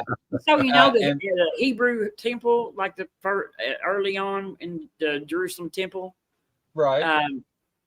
Are you talking about Solomon's temple or in Jerusalem? Yeah, the temple. Yeah, that's Hebrew. They used like marijuana, and the reason why they got rid of it because there was a lot of female goddesses back then that they you know what I mean, they were still worshiping some like the moon goddess and stuff, and the Jewish leaders wanted to get rid of the females out of the temple. They didn't want no females in there, and so that's one reason why they banned marijuana. It is odd how in history we have female goddesses and things all through it, and some of the most powerful gods were female. And as we get into Christianity and stuff, Mormonism, things like that, females aren't even supposed to speak. Like that was pretty it's much odd the they went very that first direction with it. patriarchy religions. I mean, like in the pagan world, there wasn't a patriarchy like that. I mean, the male probably was a little bit dominant, but the woman had certain things too. She had the wisdom, and she was the life giver, and I mean, she was more on equal footing. And the introduction of the patriarchal religions is what destroyed women. I mean, we let them just take everything we had away from us. I mean, just like we don't even realize what we were back then. We don't realize that there actually were civilizations where women were in charge. Like in a lot of them, the women, like a lot of Native culture, Native American, the tribal leader would be a male, but the people that decided who was going to be the chief or whatever, the election, would be female. You know what I mean? Right. And but then they would nominate and elect the person that would be the chief. You know. Yeah. Yeah. Right. The I like whenever people try to say that their God is a female and stirs up everybody, all the female hating religions. I always call God the moon goddess. There's Hecate. I mean, but then just the empress, the moon goddess.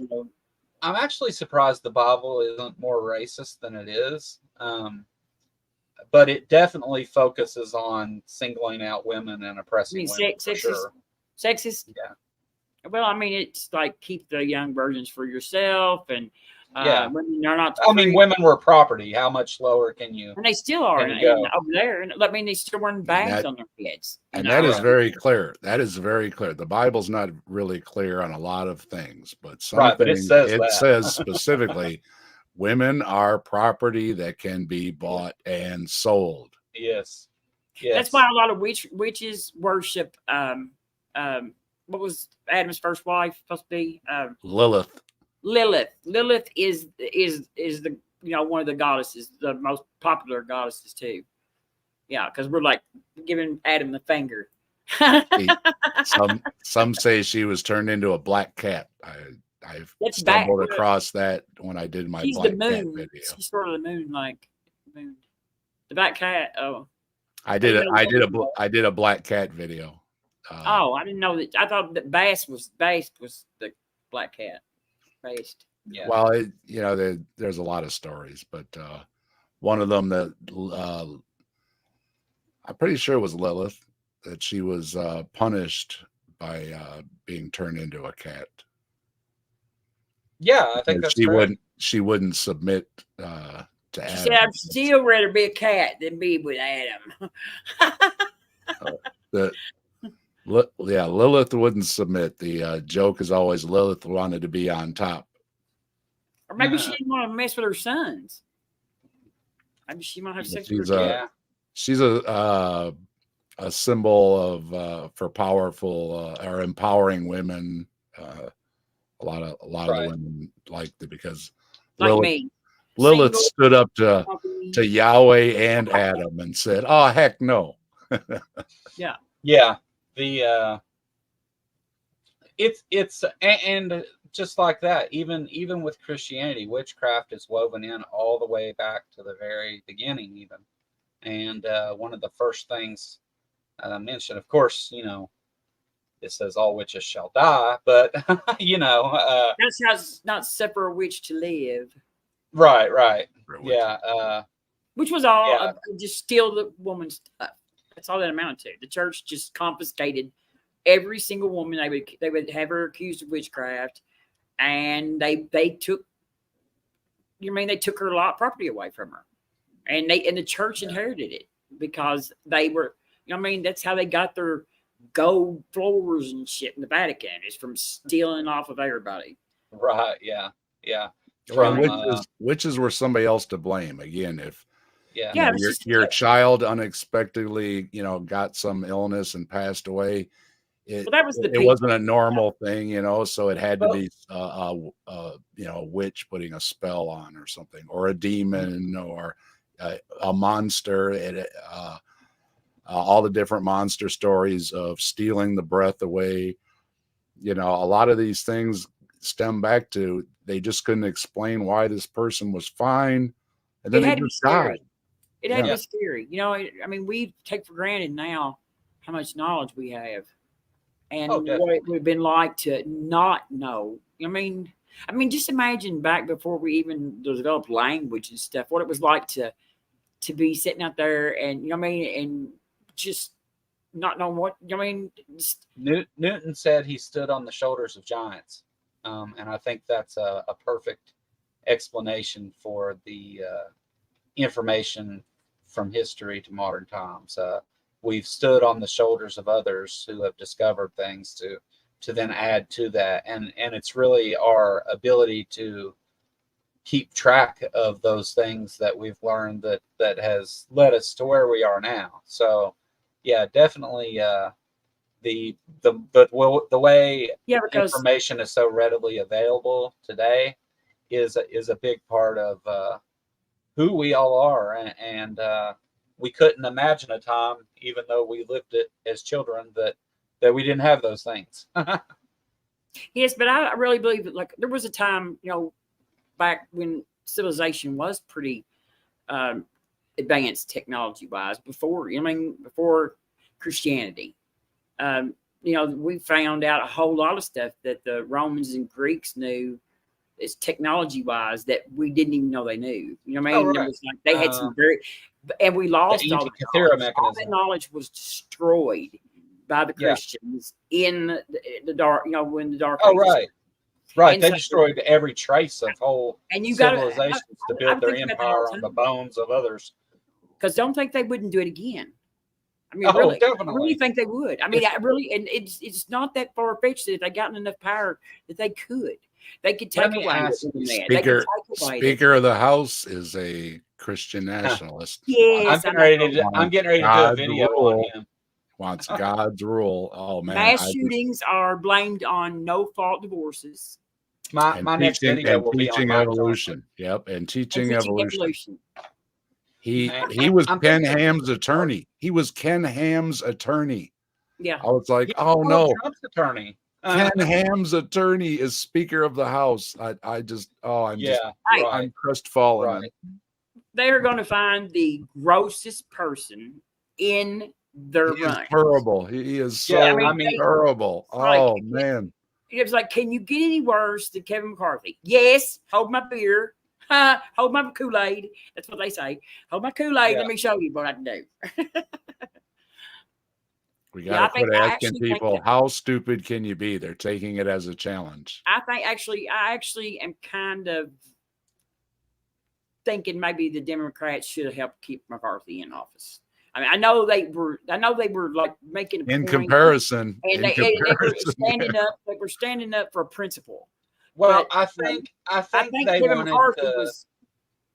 I think though this is all because there's going to be a honeymoon period here where they don't go too hard on him and he does a few little things and He's talking about nothing being big anyway. happens. But here in a couple weeks, shit's going to hit the fan. And I mean, the he only thing already is- said it. Now listen. I said I was going to do a video on this, so I've researched it a little bit. He's already stated that he plans to make use the Bible and then state it as law. He said that's exactly where He all doesn't the have bills are coming. above the law. Yeah. He above doesn't Yes. have the any law. power. He has his Oh house no, they'll representatives, pass it. and it goes They're and gonna- sits over in the Senate and it dies. And So even let if me it was to explain pass the something. Senate, Biden will say veto, veto, veto. Let me explain something. So the Republicans know that they can pass these bills and they're not going to make it to the Senate because the Senate's not even going to entertain this bullshit. They're not even going to look at it. So, but here's the plan. So what Republicans are trying to do is trying to get a majority in the House and the Senate, which they have the House, so that if they can get President Trump in office, he becomes a king because Trump, don't be confused. Trump is absolutely running the Republican Party right now. They are doing his bidding every day of the week. And that's Not all of I them. mean, That them not people all. with the No, it's never representatives are. all. I never. But the speak big in donors like Coke and stuff, they hate him. And the Oh, Federal right, yeah, Society lawyers, they yeah. hate him. Well, They Trump's want not him to going go to be away president. so That's not bad. going It's to not they happen. killed him But yet.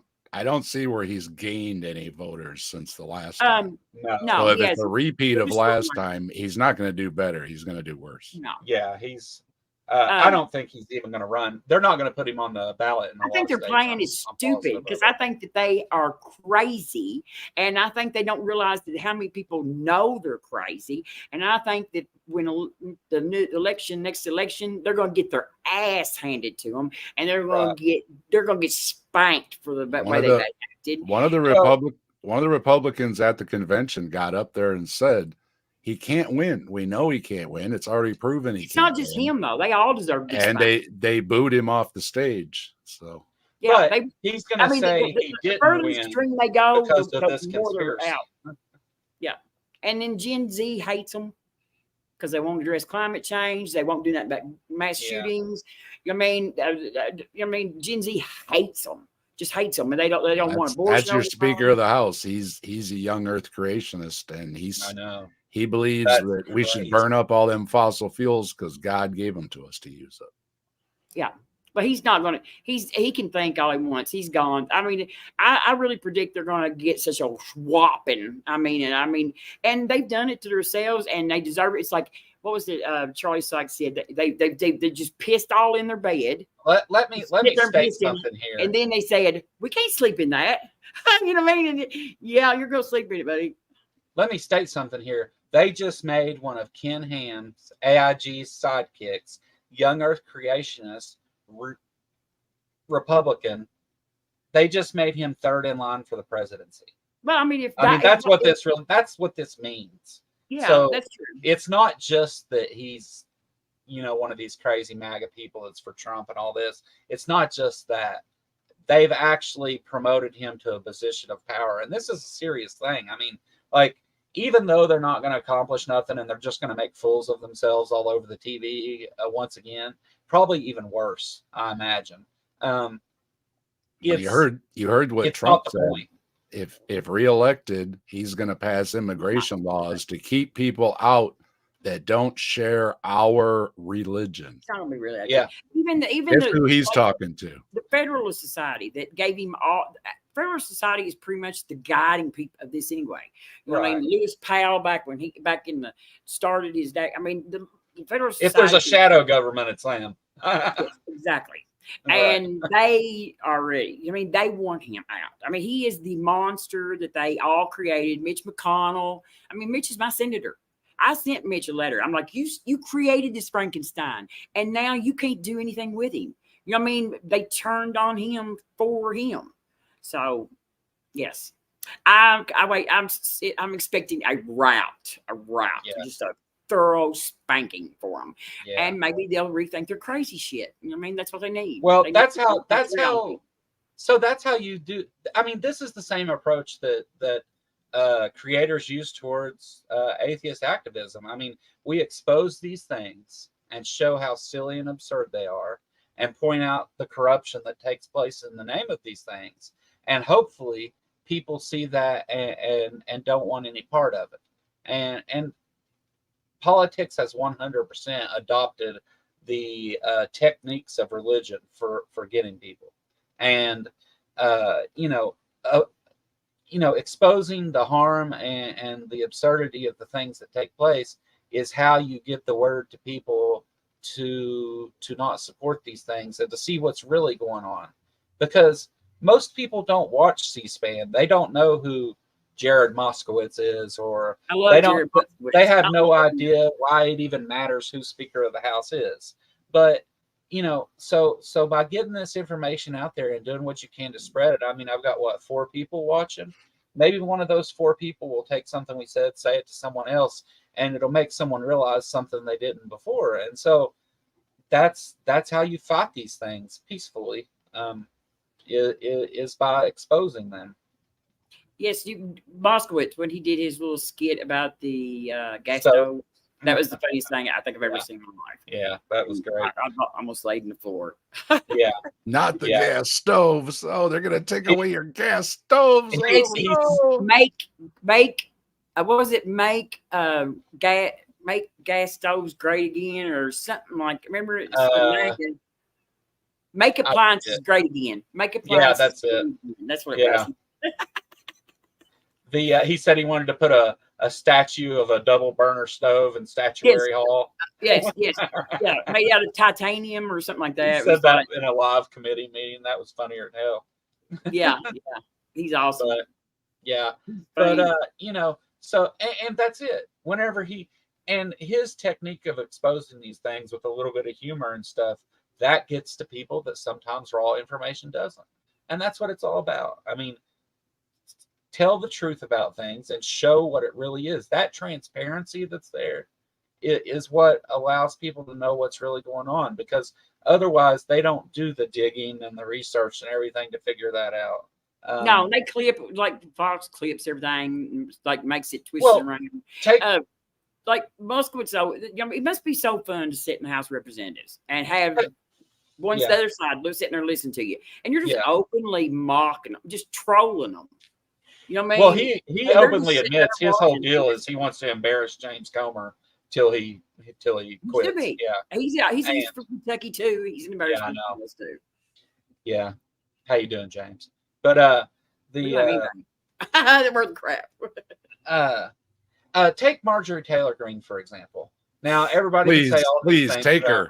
Somebody, please. But every day she gets on Twitter and on TV and posts things that are absolutely demonstrably false. She's crazy, and she knows it. But she also knows that a lot of people are going to read these things and not look into it and just assume that she's telling the truth. And that's what they rely on. They don't care if it's a lie, because they can say it and know that a majority of people don't give a shit. They're just going to say, well, she said it. It must be true. She's a congresswoman, you know, and that's batshit crazy too. So along with her. I mean, I just can imagine what our founding fathers would think if they went into the House of Representatives, just like Benjamin Franklin and John Adams, walked into the House of Representatives and first saw Lauren Boebert took 4 times to pass her GED, and then crazy Jewish space lady, and George Santos, and I mean, I can just imagine what you're not supposed to be electing these kind of people. You know what I mean? Yeah. Well, when I was younger, even if you didn't agree with the other party, we always respected people in Congress because they had some bit of wisdom, and they were, even if you didn't agree with them, they were honest about their attempt to make the government a better thing. And that's just not the case now.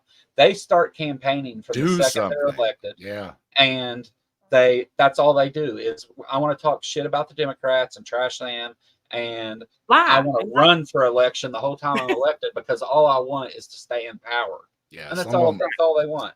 That's someone like MTG, they haven't done anything. They haven't passed anything. Their career is a big zero. It's just running their mouth and causing trouble. That's it.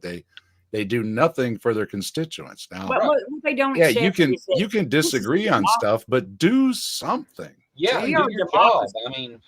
we are a representative democracy, but we still are a diverse group, and our government was set up for compromise. That's the way our founding fathers intended it. They intended for everybody to make their arguments and policy to come out of that, and there to be compromise from every side to work what was best. And the Republicans have said, "Fuck compromise. We're going to do everybody's going to do what we say, and we don't care what any of y'all think about it." Well, they say the Senate is the cooling saucer, because all the fiery debate and arguments and all the things go on. The Senate is better. And then the Senate really sits and looks at it from a leadership point of view, or at least that's the idea. And so, yeah, I mean, I think that their job is to work out these things together that they want to put into law. But when you refuse to even, acknowledge who the president is, or think that Democrats are anything other than groomers, and you're not going to work with them in any way to do anything. I mean, this whole Speaker of the House thing, the whole big argument they were having is we don't want to rely on Democrats to do it. I mean, why do you not want to work together? You know who the Speaker of the House hates more than Democrats? Atheists. Oh yeah. He blames atheists for all the bad things. I'm going to email my video to him once I make it. And yeah, they what they don't realize, though, like, you know, every one of them, you know, they may have gotten elected. A lot of them are elected in gerrymandered districts. So really, they don't represent a true which I will say that the Supreme Court sucks, but they have been really good at going after these gerrymandered districts. I don't understand that. Well, it's like they're shooting themselves in the foot because the Republican plan get back. The Republican plan is to make Trump king, and the Republicans don't want Trump. I'm telling you, the Republican Party hates Trump. Trump controls the Republican Party. The voters are the ones that are the reason why they would love to get away with it. They would love to put him in the river somewhere. Let me hold on. Let me back up here. So look, Republicans have a small majority in the House, right? And four seats. Right. And MAGA has used that. That's how they used it to get rid of McCarthy, because they have enough numbers to cancel that majority, right? So MAGA controls the Republican Party and Donald Trump controls MAGA. And Donald Trump wants to be king, okay? So I do agree with you that not all Republicans want Trump in that position, but they're being forced to follow these MAGA votes, because if not, MAGA has the ability to completely change the party, because they make up more than the majority they have. So MAGA is driving right now. Kill him for him. They don't want to have to be they don't want to be the one that kills Trump. They want the law to do it. You mean they are everyone sitting around with fingers crossed that he either has a stroke, a heart attack, or it goes to prison. I want these tarot cards to tell me when it's all going to go away and when this bad nightmare is going to end. I mean, that's what DeSantis is sitting around. DeSantis is waiting. DeSantis is going, God, please let him lock him up. You know what I mean? Just everybody is waiting for him to just croak or something. Yeah. Well, you know, hopefully those things will get better. And you know, it's funny that we started with witchcraft and ended up in politics. Because, I know. How I said all these things are woven together. One thing leads directly into the other. And it's anybody who has their eyes open and is willing to look at the history and the information that's there will see the same thing. The Speaker of the House would be one of the first ones to restart the witch trials, and not the witch trials Trump talks about. Yeah. Mike Johnson is batshit crazy. And the Christian nationalists are dangerous. That Emmer guy would have been great. They have dangerous ideas. But he was actually voted for the Marriage Protection Act. You know, he voted against the trans ban in the military. You know, he was a decent human being. Well, they wanted an election denier that'll go after Biden. Nothing. I'm sick. It's just so old. It's like it's just gotten so old. And even the Republicans have been pushing. We don't want to live in the past. It's a losing proposition to live in the past. And all the MAGA cultists, that's all they want to live. We have to drag them kicking and screaming everywhere we go. That's what I tell them. Can we see what the tarot cards say about Trump? Is there a way to do that? Rub it. Infecting my cards. You got to rub your tarot cards in some doggy do first. Yeah. Get that Trump energy all on them. Yeah. I'm going to guess that with all them 91 charges and them 4 indictments, that he's going to be found guilty on at least 2. I think he's going to jail before the trial even gets there. Every one of them. I mean, every one of them are shutting. I think that D.C. federal judge is going to throw his ass in jail. Judge Chuckin. He's going to get a contempt. He's going to get a contempt charge. He keeps pushing these judges. And see, like people don't even say nothing about that. They're like, he's being what? Who else gets? I mean, when did we start talking to judges and people like that? When did we do that? Yeah, we've never been allowed to do that. Again, when Trump walks out of the courtroom, as soon as he walks out, he addresses the press. says something like, "Oh, the witness just admitted that they have no case against me," and his trial is about damages. He's already been found liable. There is no someone admitted they don't have a case. That part's over. But he knows that some people aren't going to look at that. They're just going to take what he said as truth and assume that they're just trying to get him and this is a political hit job. But I have a feeling when it comes election time that all this is going to come out and he's going to be proven false to his face. I have a strong feeling that's what's going to happen. But is anybody going to care is the question.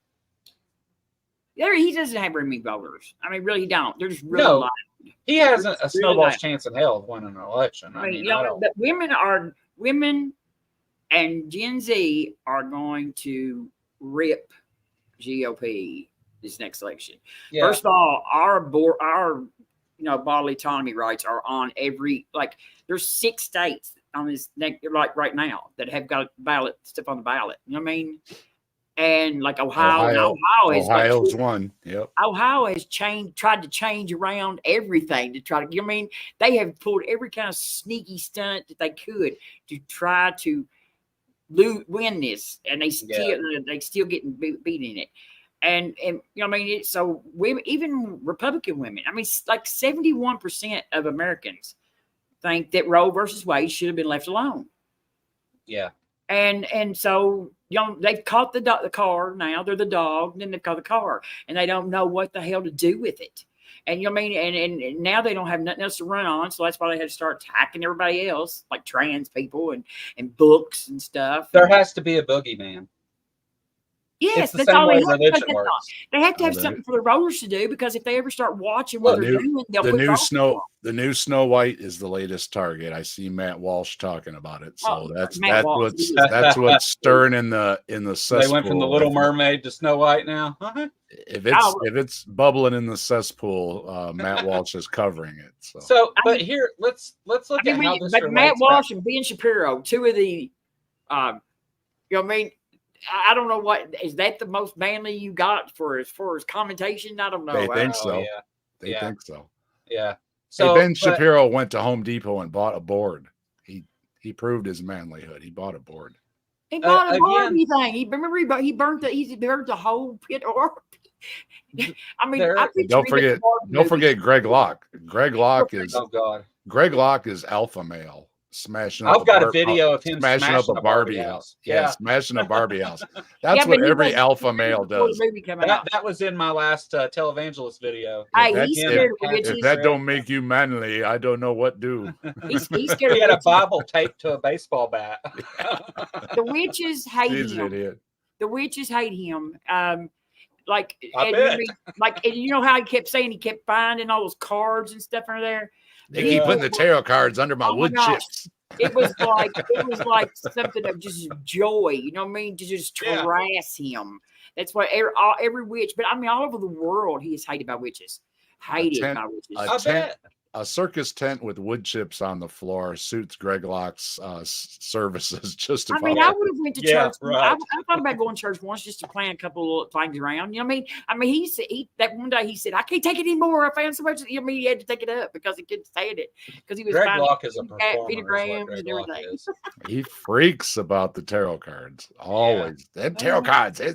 Tarot cards everywhere. Keep leaving the tarot cards. I mean, if I saw him out anywhere, I would be like, "Blessed be." That's what I would say to him. You know what I mean? He'd probably freak out. He wouldn't do nothing to me.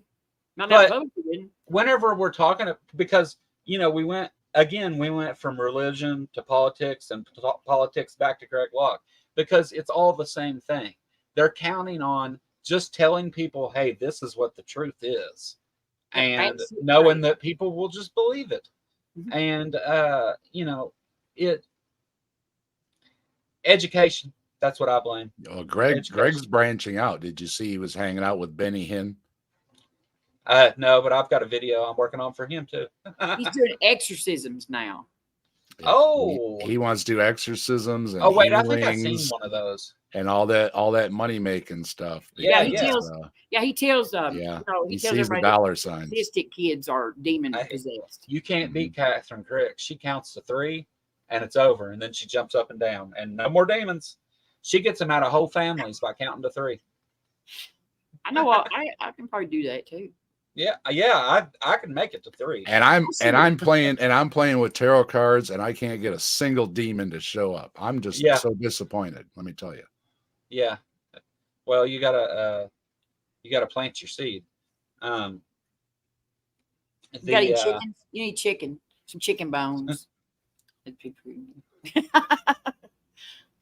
Maybe Voodoo was tomorrow. more into the animal sacrifices, wasn't it? I got a pot of chili I made yesterday, so today is chili day, because you never eat chili the day you make it. That is a sin. If there is a sin under heaven, it's eating chili the day that you make it. I know, man. Isn't it so much better the next day? It is. If you use Carol Shelby's chili mix, it's good that day, because it has masa that you mix up. It's flour and stuff. It doesn't blend. The blend just isn't there.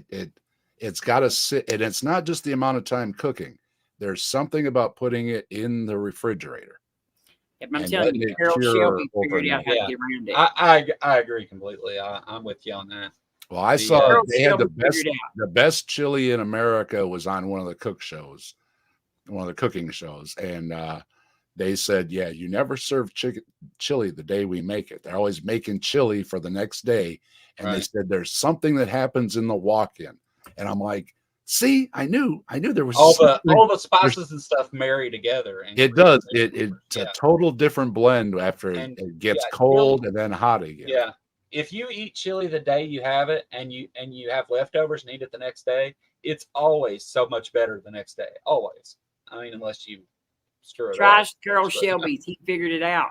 I'm telling you, he broke. I will definitely broke the secret on how to do that. I don't know if I'm gonna mess with my chili recipe. I'm almost 60 years old. I'm almost 60 years old. I got to hang on to my recipe. So do you like the spicy chili, or is it more? I put the last of my jalapenos I picked out of the garden in the chili. Excellent. I like just a little bit of sweat. You know what I mean? Just where you gotta maybe pat your forehead. From Ohio. But I don't want to. I don't like it too hot to eat. I like to enjoy it. So 2 minutes from Ohio. Yeah. I'm on the other end. I'm on the other end though. I'm close to Dave's state anyway. Are you in Kentucky? No, he's in Ohio. I'm in Ohio. You're in Ohio. Okay. Yeah. I dig some chili. I don't know if you can tell by my fat head, but I'm a large guy. So I like some chili. I have seasonal dishes, and chili's one of them. I don't make chili in the summer because it's hot out. That's when you make potato salad and stuff like and melon salad and all those kind of things. In the winter, when the fruits are all lame, I'm not craving watermelon. I want to make soup or chili or lasagna, something. Someone's going to cook all day and help warm up the house at the same time, Yeah. You go out in the kitchen, it's all nice and warm out there, and you warm up your hands by the stove on them chilly days, and definitely. So anyway, let me drag this back to topic here. So we were talking about spell. Is there some spell that you want to show as well, Robin? You talk a little while, and I'm gonna go over here and set this up to where I was. Okay, me and Dave talk about chili, and you do what you. In fact, just wave at me when you come back, and I'll put you back on. Yeah, I agree with you completely on all that stuff, though. The cooking is not a immediate result thing all the time. It's there's other things that go in. I don't eat soup either. Stuff, when I make soup, it's overnight. What I usually do, like with chicken soup, I cook the whole chicken, and I cook it and cook it and cook it and cook it, and then I just put that away. Yeah. Then the next day I pull it out, and while it's just warm enough to get the congealed grease and everything thinned, just warm enough, then I pull it out and pull all the bones and everything out of it. And then I put all that in a pan on the side, and I keep cooking it as long as I can to get every little bit of that flavor out of the bones and all the bits you didn't, you want the nice meat in the soup. Yeah. And then I let that cook and cook and cook too. And then I add that in at the last minute, get all that flavor out of there. Yeah. See, my mom does that with a the pressure next day. cooker. It's the next day. So Yeah. I won't, I make vegetable soup. I make chicken soup, and I make my chili. And yeah, it's the wife and the kid will dip in there. They can't stand they'll smelling it all day. And they're like, ooh, I got to have a little. So they're over there. But I always refrain. I always, nope. I'm going to wait. Like, and today it's going to be delicious. So it's been slow cooking all afternoon. So yeah, chili. Thanks, Dan. It's one of those good warm you up on a chilly day type things. You know, it's for sure. It's the soup stew type thing. You know, that's just warming you up anyways. In our part of the country, the spices.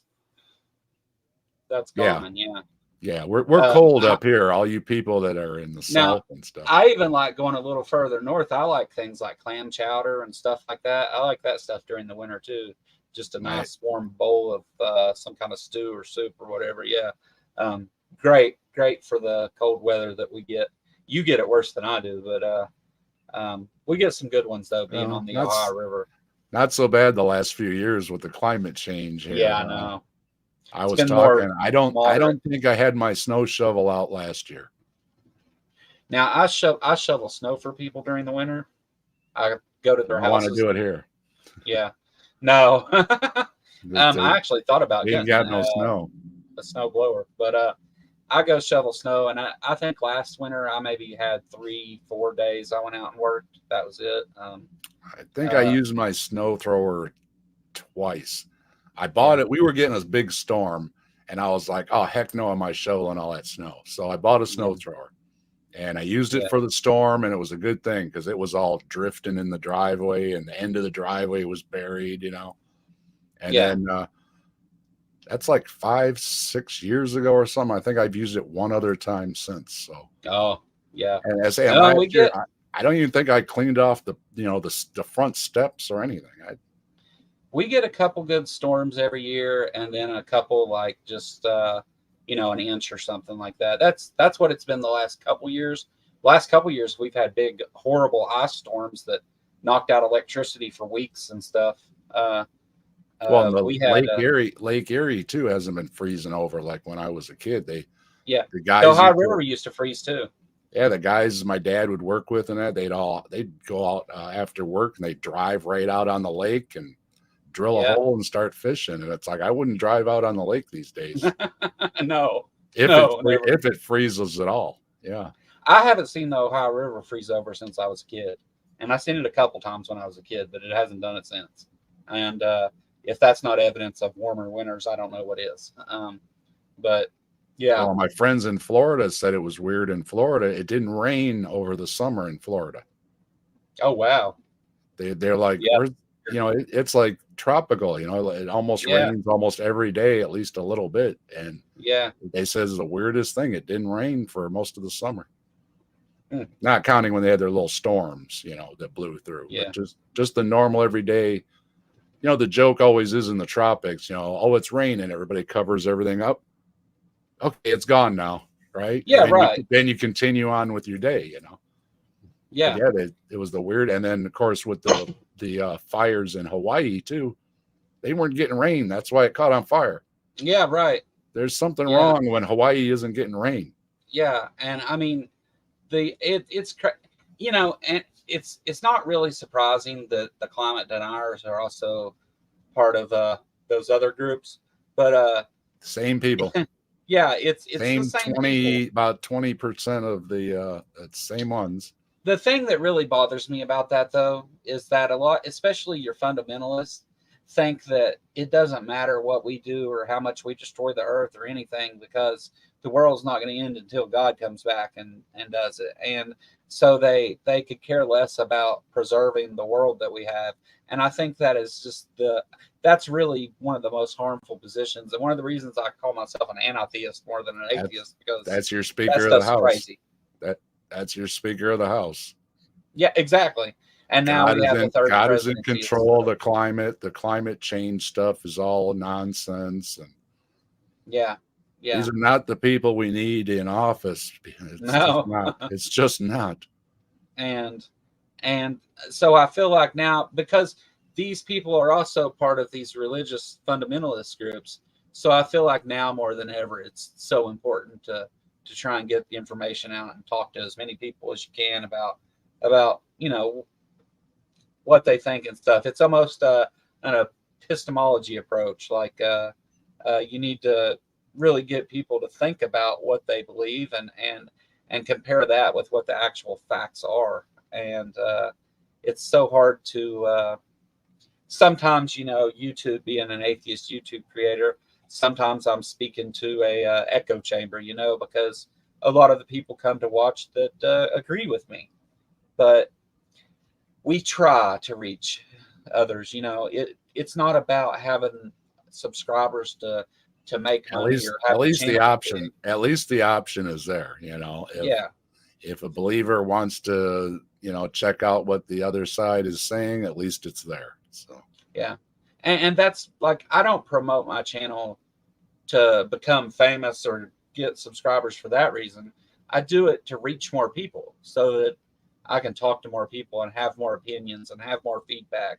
I'm doing it for the panties thrown on stage. I don't know where your motivation is. Well, somebody did send me a disc, which was awesome.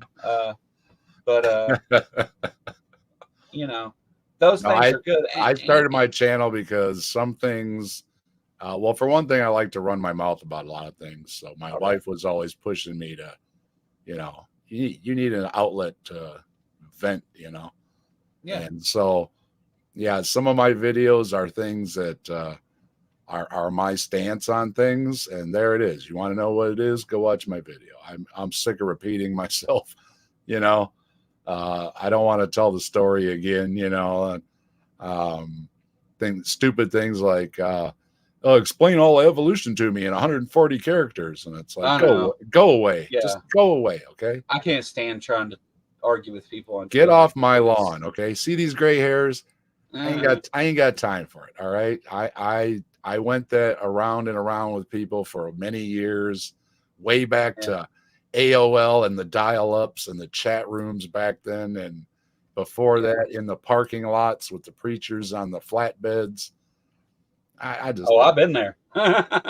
Well, that's, with you doing the debate and everything. And it's like, you do the debates. I don't want to do them. So, yeah. I'll let other folks do them. It's just not my thing. And that's I'd rather do things like this where we just talk. Yeah. And if I've got an opinion on something, I'll make a video and I'll put it out there. If you look at what I do, I release videos, especially when I do something about televangelists or something. I release videos that I know will get, a decent amount of views from my position anyway. And it's not necessarily because I want to always debate or things like that. But then when I come back and do one of these live streams, some of those people that may have subscribed because of that come and be part of this conversation.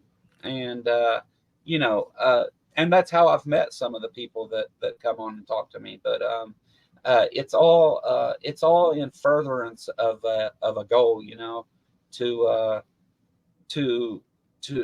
to expose and educate and talk about the truth of things. And that's my motivation in doing the things I do, because I feel like if I really want to be effective at this, not only do I have to make good content, but I have to be able to play the algorithm side of it too, in order to talk to those people. So yeah, there's different positions and different ways to approach all this, and none of them are wrong. They're, it's all the same fight, so that's, I'm watching Robin is why I'm stuttering.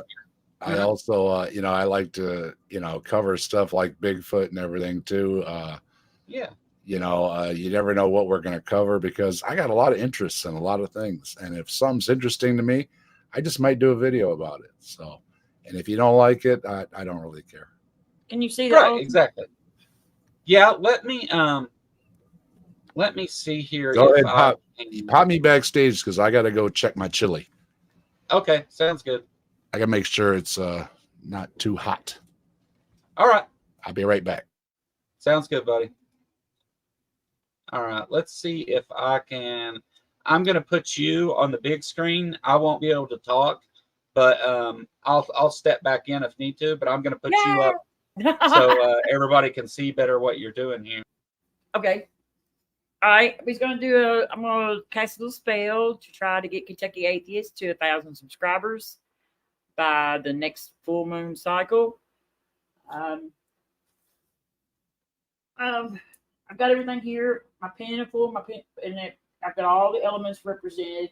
Water, I'm going to use. This is moon water that had a quartz in it and set out the full moon. We're going to fill our chalice up with that. So we have the water energy represented. And the bell represents air. And it cleans the energy, bad energy out of it.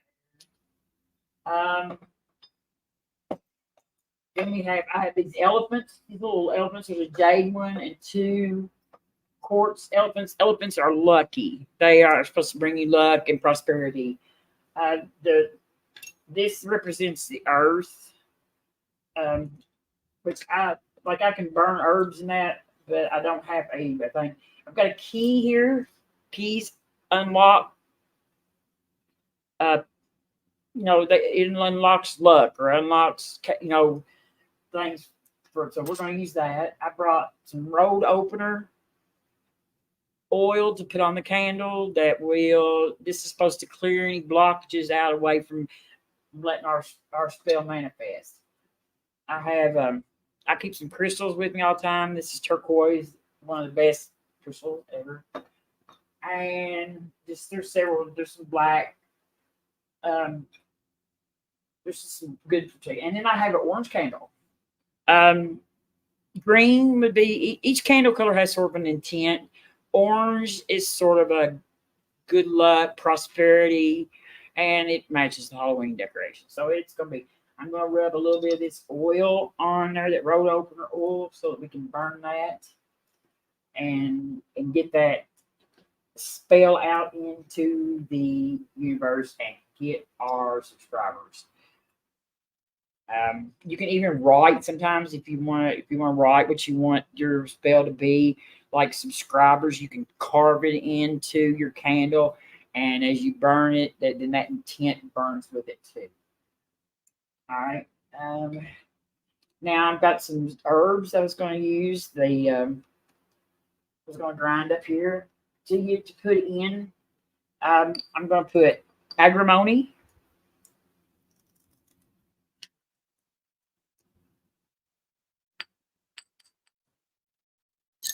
And a little bit of allspice or clove. Clove is prosperity.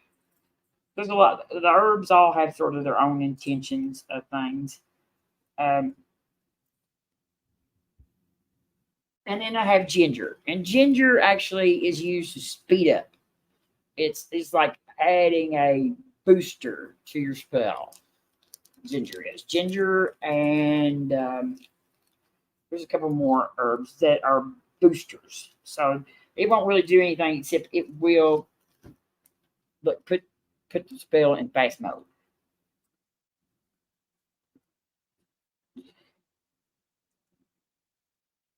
Oh, Ross, my thing is gone back from there. There it is. This is the best part of being a witch, is having one of these.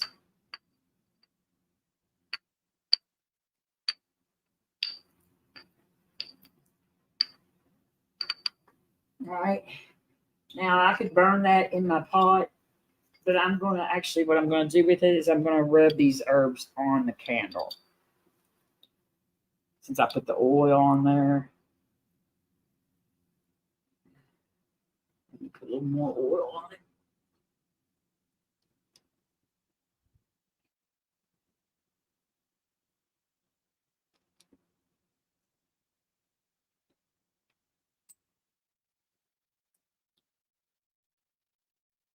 Just rub them on there, rub them on the candle. Put your candle back in there.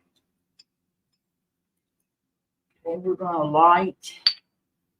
And I don't have a lighter. Didn't bring a lighter.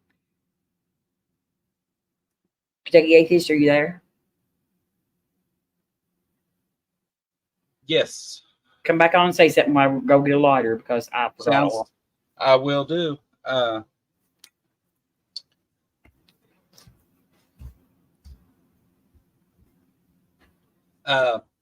So everybody that's watching, be sure to like and subscribe real quick.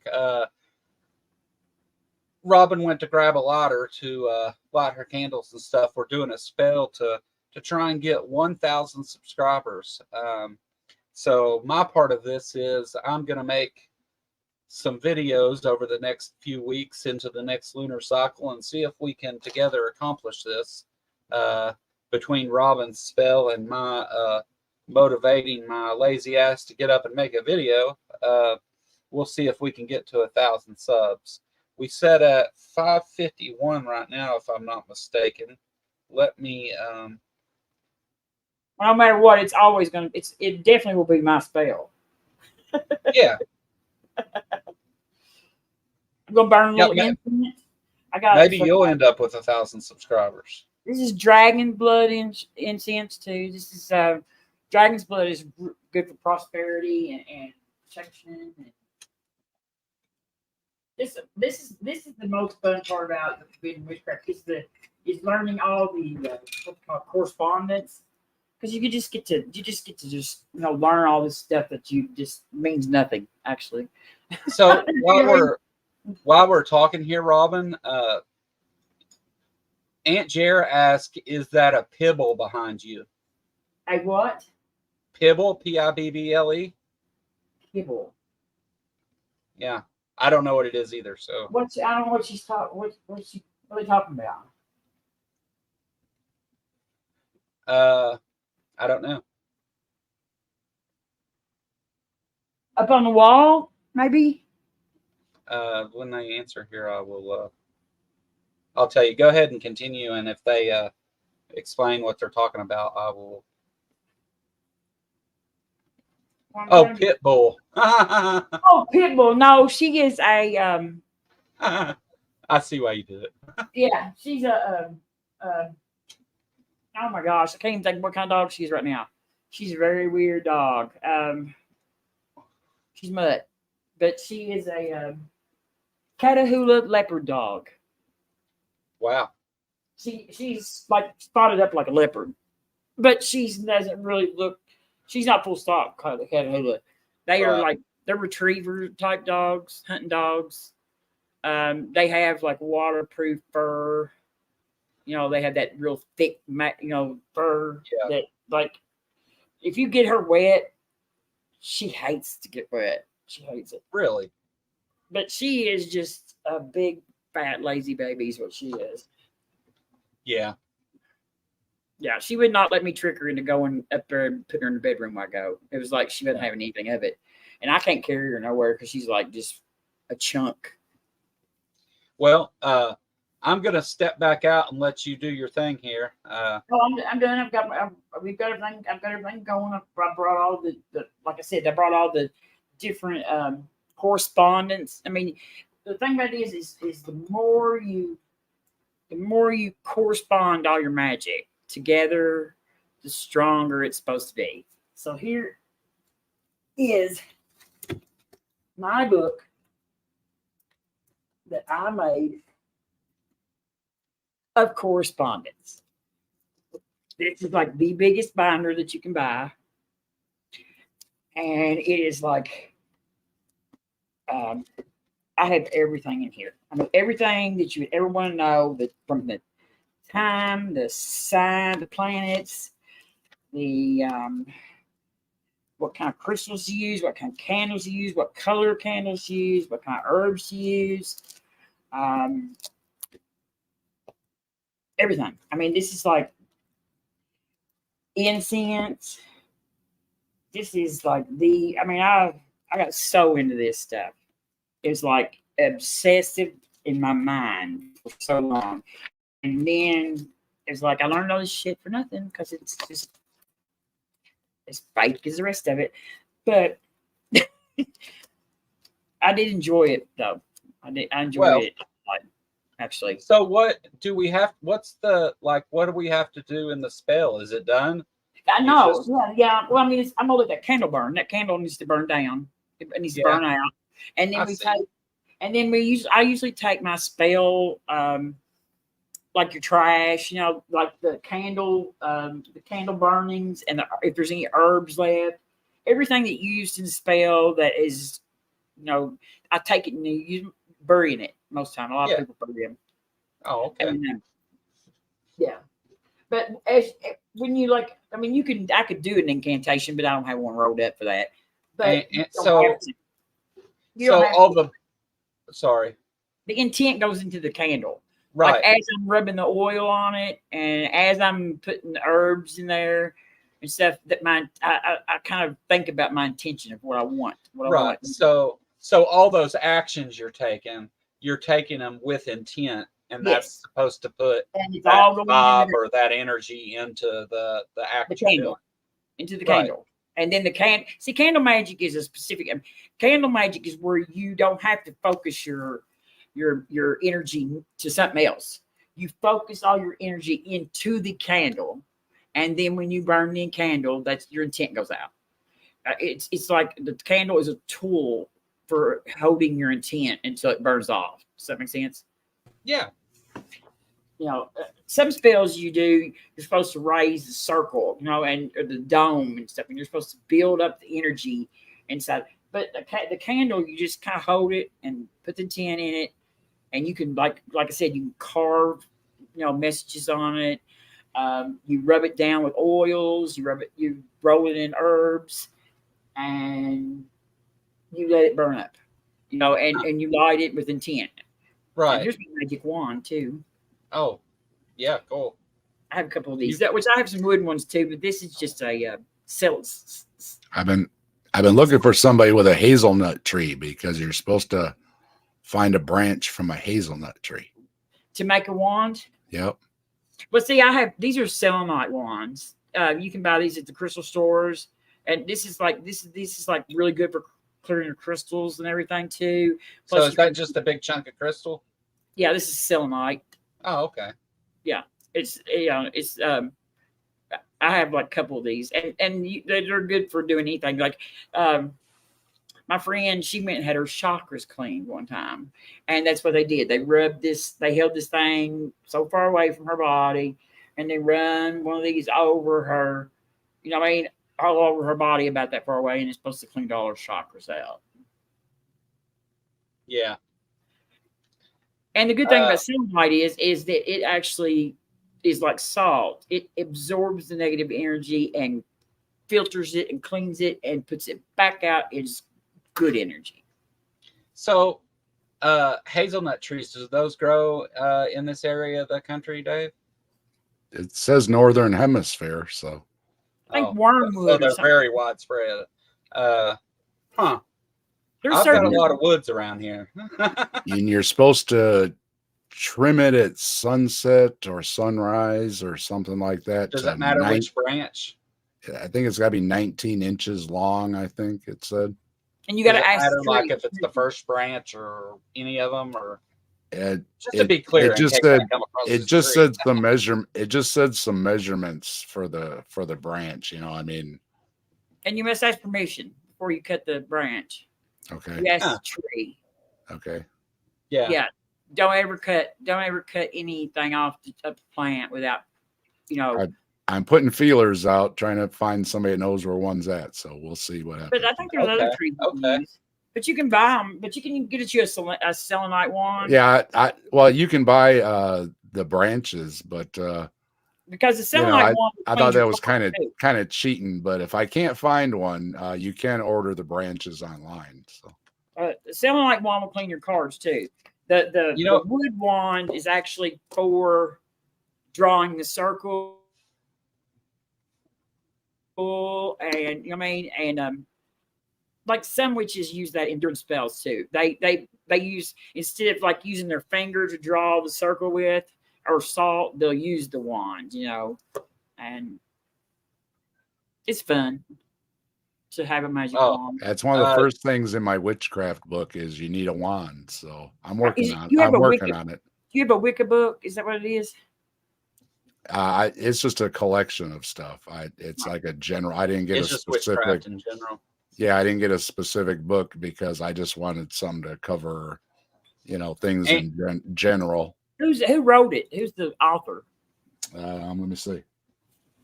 Aunt Jer said, preferably find a branch on the ground that the tree has already given up. That probably makes sense, right? That's probably yes, that's exactly right. Okay. Aunt Jer's right. Yeah. That way you don't cut nothing off the tree, but you need to ask permission from the tree. Well, that's This is by Anastasia Gray Wolf. Oh, okay. Yeah. Oh. She's Wiccan, I think. Pretty sure she's Wiccan. I'm sorry, I brain farted there. So I got a question. The bell. What's the significance of the bell? Okay, the bell represents the air. The bell also cleanses it. You can get a bell for your I got a bell. Okay. The bell cleanses out the energy. You know what I mean? It cleanses it like just automatically knocks all the negative energy out. So do that along with your sage in the beginning then? Yeah. Okay. That was the first thing you did, wasn't it? It was ring the bell? Yeah. Like when you did the spell? I filled the water up too. The chalice. The water. Yeah. The water. See, I would take water, like I would catch it in a rainstorm. If it was like a storm in the summer, I would have a jar that had summer storm water in it. Hurricane, people would drive all the way down there to get hurricane water. But I would catch it in the rain, and then during the full moon, I would set it outside in a clear jar and put a crystal in the jar with it and let it set out during the full moon. And then I would bring it in and put it in bottles and label it like whatever it was. You know, it was like full moon, April full moon or something like that. And so I had like hundreds of jars of water that were all like spring storm and winter storm and snow and all kinds of crazy stuff like that. I like the when you look at how people have assigned, like, it's not a belief in a god, but they have assigned these supernatural powers to each of these things for different reasons. Kind of like how the Greek gods are set up, even, you know, like each of these powers has its own place and thing that it does and whatever, and there is no almighty power in it. Well, before we knew about the elements that we know now, you know, like the elemental table or whatever. Right. These are the basic elements of life that the pagan that people could see: water and air and fire and earth. We could not survive, you know what I mean, without one of them. I mean, we need all of them, all four of them. And so these were considered the elements. And then of course in the middle, sometimes some people put spirit. But not all pagans actually worship a spirit. Like, it's just, you can do whatever you want, really. Most of them can. You know, you tailor your witchcraft to your own preference, unless you're a Wiccan, and they sort of have a set, but still it's not binding. It's not like, you know, it's not like a religion where you have to, like, you know what I mean, you have to follow these rules. Right. You use so the power of it, I guess, the power behind it that is, you know, believed to be there, that's behind so you have representations of these powers of each of the elements that you put on the table. Mm-hmm. And that's like you're offering to them to get their power, to use their power to do whatever thing it is. Okay. All right. And see, like I'm a Taurus, which is the earth element. So my most powerful probably element to use would be earth. Yeah. You know what I mean? But if I'm doing a spell for communication, say I want somebody to call me, I want to make somebody call me. You do a communication spell, you do a spell using air. You know what I mean? Right. To get the message across, like Hermes, you can use like the god Hermes. You can use stuff like that, stuff that like ginger and stuff that speeds across. So what your intent of your spell is about, you can just tailor. Writing your own spells is really neat. I mean, I hardly ever used any kind of like just blank common spell. I wrote my own spells. So you can transfer your intent or energy into the thing you're making physical contact with, or the whatever it is you're working with. The act of working with it puts your intent and energy into it. Yes. And so, and think about it. Candle magic is probably one of the easiest for people to start with. You know what I mean? Yeah. Because it doesn't require you building what they call it, the cone of power, which is where there's so much visualization to perform magic, and visualization is hard. It is very hard. I mean, I never realized how hard it is, because you are supposed to maintain a constant visualization of like your intent, your spell working. You know what I mean? You're supposed to see it, the result coming back to you. And as you do that, you build up energy and energy and energy inside your circle. Okay. Yeah. And when the energy supposedly gets so massive that you feel like, then you release it out. That's when you open the circle up and release the energy. Yeah. The candle, you just do all that to the candle and then you burn it. It's just, candle magic is just really simple magic. I mean, it is really simple. Anybody can, that's one of the first magics, like, practicing that you learn. Because candle magic, you just hold the candle in your hand and you just sit there and you meditate, or you visualize what you want that candle to do. And you do the same thing with your herbs. You'll hold them in your hand and think about it and maybe say something while you're putting them on there, and your oils, and then you burn it. And as it burns your intention into the. I got candles. Oh, sweet. Let's see what Dave has. Always burn a white candle too when you're reading. Well, the kit I got has a spoon too. Yeah, you need to burn a white candle. What's the little fancy spoon for? Is that for doing your just for handling your herbs and whatnot? Where'd you get that at? Came with the candles. It's a witchcraft supply kit. Oh, it's for herbs. Yeah. Yeah. It came with a big old bag of herbs. Oh, okay. Yeah, because some of those herbs you don't need to touch. It came with hyssop. Like hyssop is the Bible. In the Psalms, that's why you read Psalms. It says, "Clean me with hyssop." All your little doodads in your bottles here. All your you got rue, and it's got things like agate, obsidian. Yeah, these are all ground up. These are all ground up crystals. Yeah, those are crystals. Oh. In little jars. So you still have the crystals, but you got a bunch of little ones. Yeah, these are all ground up ones. Yeah. you can put those on your candles too. You can rub those on your candle too, and put them in your or put them in like a little jar. Make what they call a little spell jar. You can also do spell jars. That's another kind of spell. Besides candle magic, you can do a spell jar. I used to make these little balls. Like the Halloween ornaments that are clear, that are round. I would take a bunch of herbs, like protection herbs, bay leaves, and stuff like that, and do a spell with them, and then fill those little balls up with them and hang them on all my doors and windows. In fact, all my windows still have them on there because those are protection balls. And that circle you were talking about, this, I told you I had one. There it is. Okay, that's it's got the sun and moon or the moon phases and stuff on it. Yeah. Yeah, that's neat.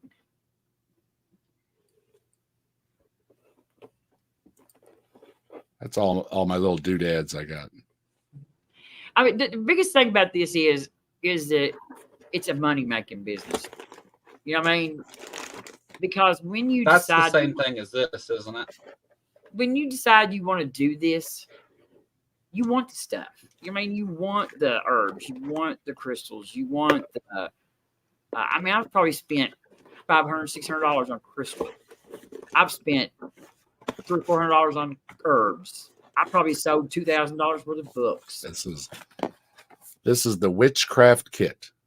Everything in a box you need to be a witch. Yes.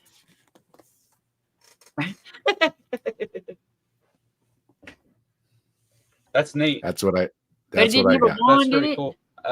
Doesn't have a wand in it, no, but I love the bell though. The bell, because the Zen Buddhists ring a bell too, and I always like the bell they have. They always sound really nice. And this one, Yes. it sounds Yeah. really nice. It's got that nice, ring Yeah. to it. It This is is a great- pleasing Got a nice to crisp. just to listen Yeah. to, Yeah.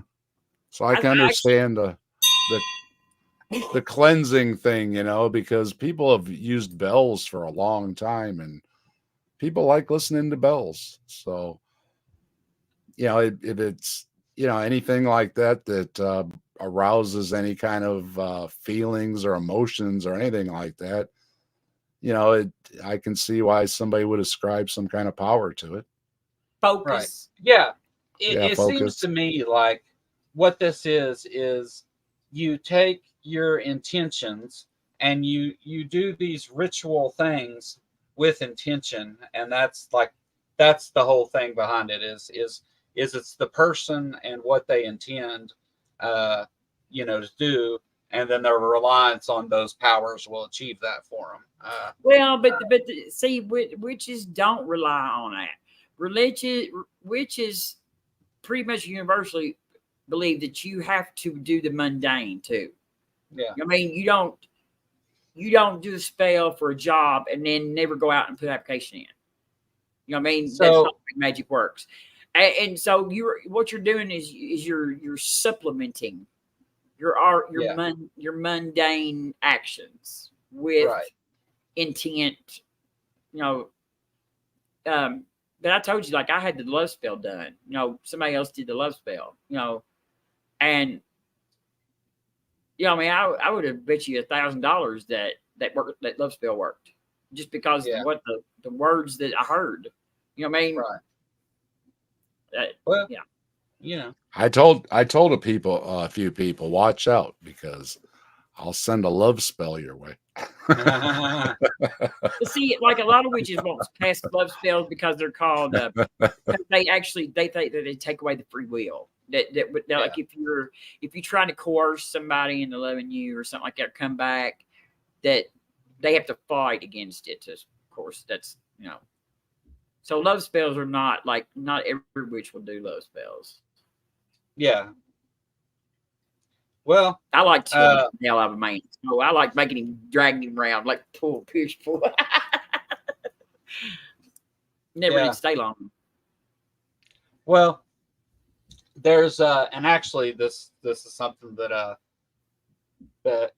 some people pointed out to me the other day whenever I was talking about witchcraft and stuff, that there's like secular witchcraft. Do you know much about that? No, I really didn't know that too much. I mean, I kind of like it, but I guess if I loved all the witchcraft stuff, but I guess now that I know that I'm not really doing any magic, I just really don't care about the ritual anymore. I don't know. Maybe I just, I don't know. Maybe I drive a truck. I spend a lot of time by myself listening and stuff. That's meditation like, and I just don't feel like doing the rituals anymore. I don't feel like, I'm just never was a big ritual person. Well, you stirred up the wind here. I did. Pretty windy. Yeah. It got windy all of a sudden. I'm like, what's that noise? It's like, oh, it looks like it got windy outside. Well, whenever I made some remarks about witchcraft and woo-woo and all that stuff, and how supernatural powers and all that, and there were some people in the community who contacted me and said, you know, hey, there's this there's atheist witch, secular witchcraft, and all this stuff, and I will look into that. And in the future, I think we're actually going to try to every so often have like a witchcraft show where we talk about some aspect of witchcraft or some different bit of, you know, witchcraft or whatever, like voodoo or this atheist witchcraft. And so I'm actually going to start trying to every so often get into some of that stuff, because just like, you know, any other religion, this is it's a question of beliefs and lack of beliefs, and where do these people stand, and how do they think they achieve these things. And so, yeah, I really like looking into, you know, that the same way as any other religion. And it's something I don't know about, so everybody can learn with us, you know. And that's how I was looking at it. It's like, I don't care if you believe in this stuff or not. It's like, Well, you know, okay. like I said, tarot cards. So I want to know what's so scary about the tarot cards. So I got some tarot cards. All right. An atheist understand the perspective. An atheist could believe in witchcraft. An atheist could believe that tarot cards work. I mean, as long as you're not putting a deity into it, then everything else is outside of that, right? Right. Well, see, even from my knowledge of witchcraft, from my basic knowledge of witchcraft, I thought deities were involved always in it. Like I don't know anything about this. Only if you want them, and then you pick the deity. You know what I mean? It's actually surprising I never looked into witchcraft. Some people worship just a spirit, like a huge, you know, or a conscious universe. You know what I mean? Right. I mean, I would have, you know, there was a long time where I subscribed to the, you know, we all are part of the collective consciousness of the universe. Yeah. You know what I mean? And I, you know what I mean? And now when I watch Matt answer like a call on that, it's like, rah! And I'm like, God, I'm so glad I didn't ever call you and try to explain that to people. But I mean, you can. There's nothing wrong with changing your and not believe, and still be atheist. There's nothing wrong with changing your mind. I mean, I like to remind myself. Well, I like to remind myself back in my younger days, I was a little harsh on people that believed in certain things. And then I came to realize that there can be a lot of reasons people believe in things, and it doesn't always mean they're stupid. So I've changed my ways, and now I've realized smart people can believe in silly things, just like Michael Shermer's book, and Alex O'Connor covered it too. Einstein believed in silly things. So, well, you know, and that's really, I really want to, if I'm going to say that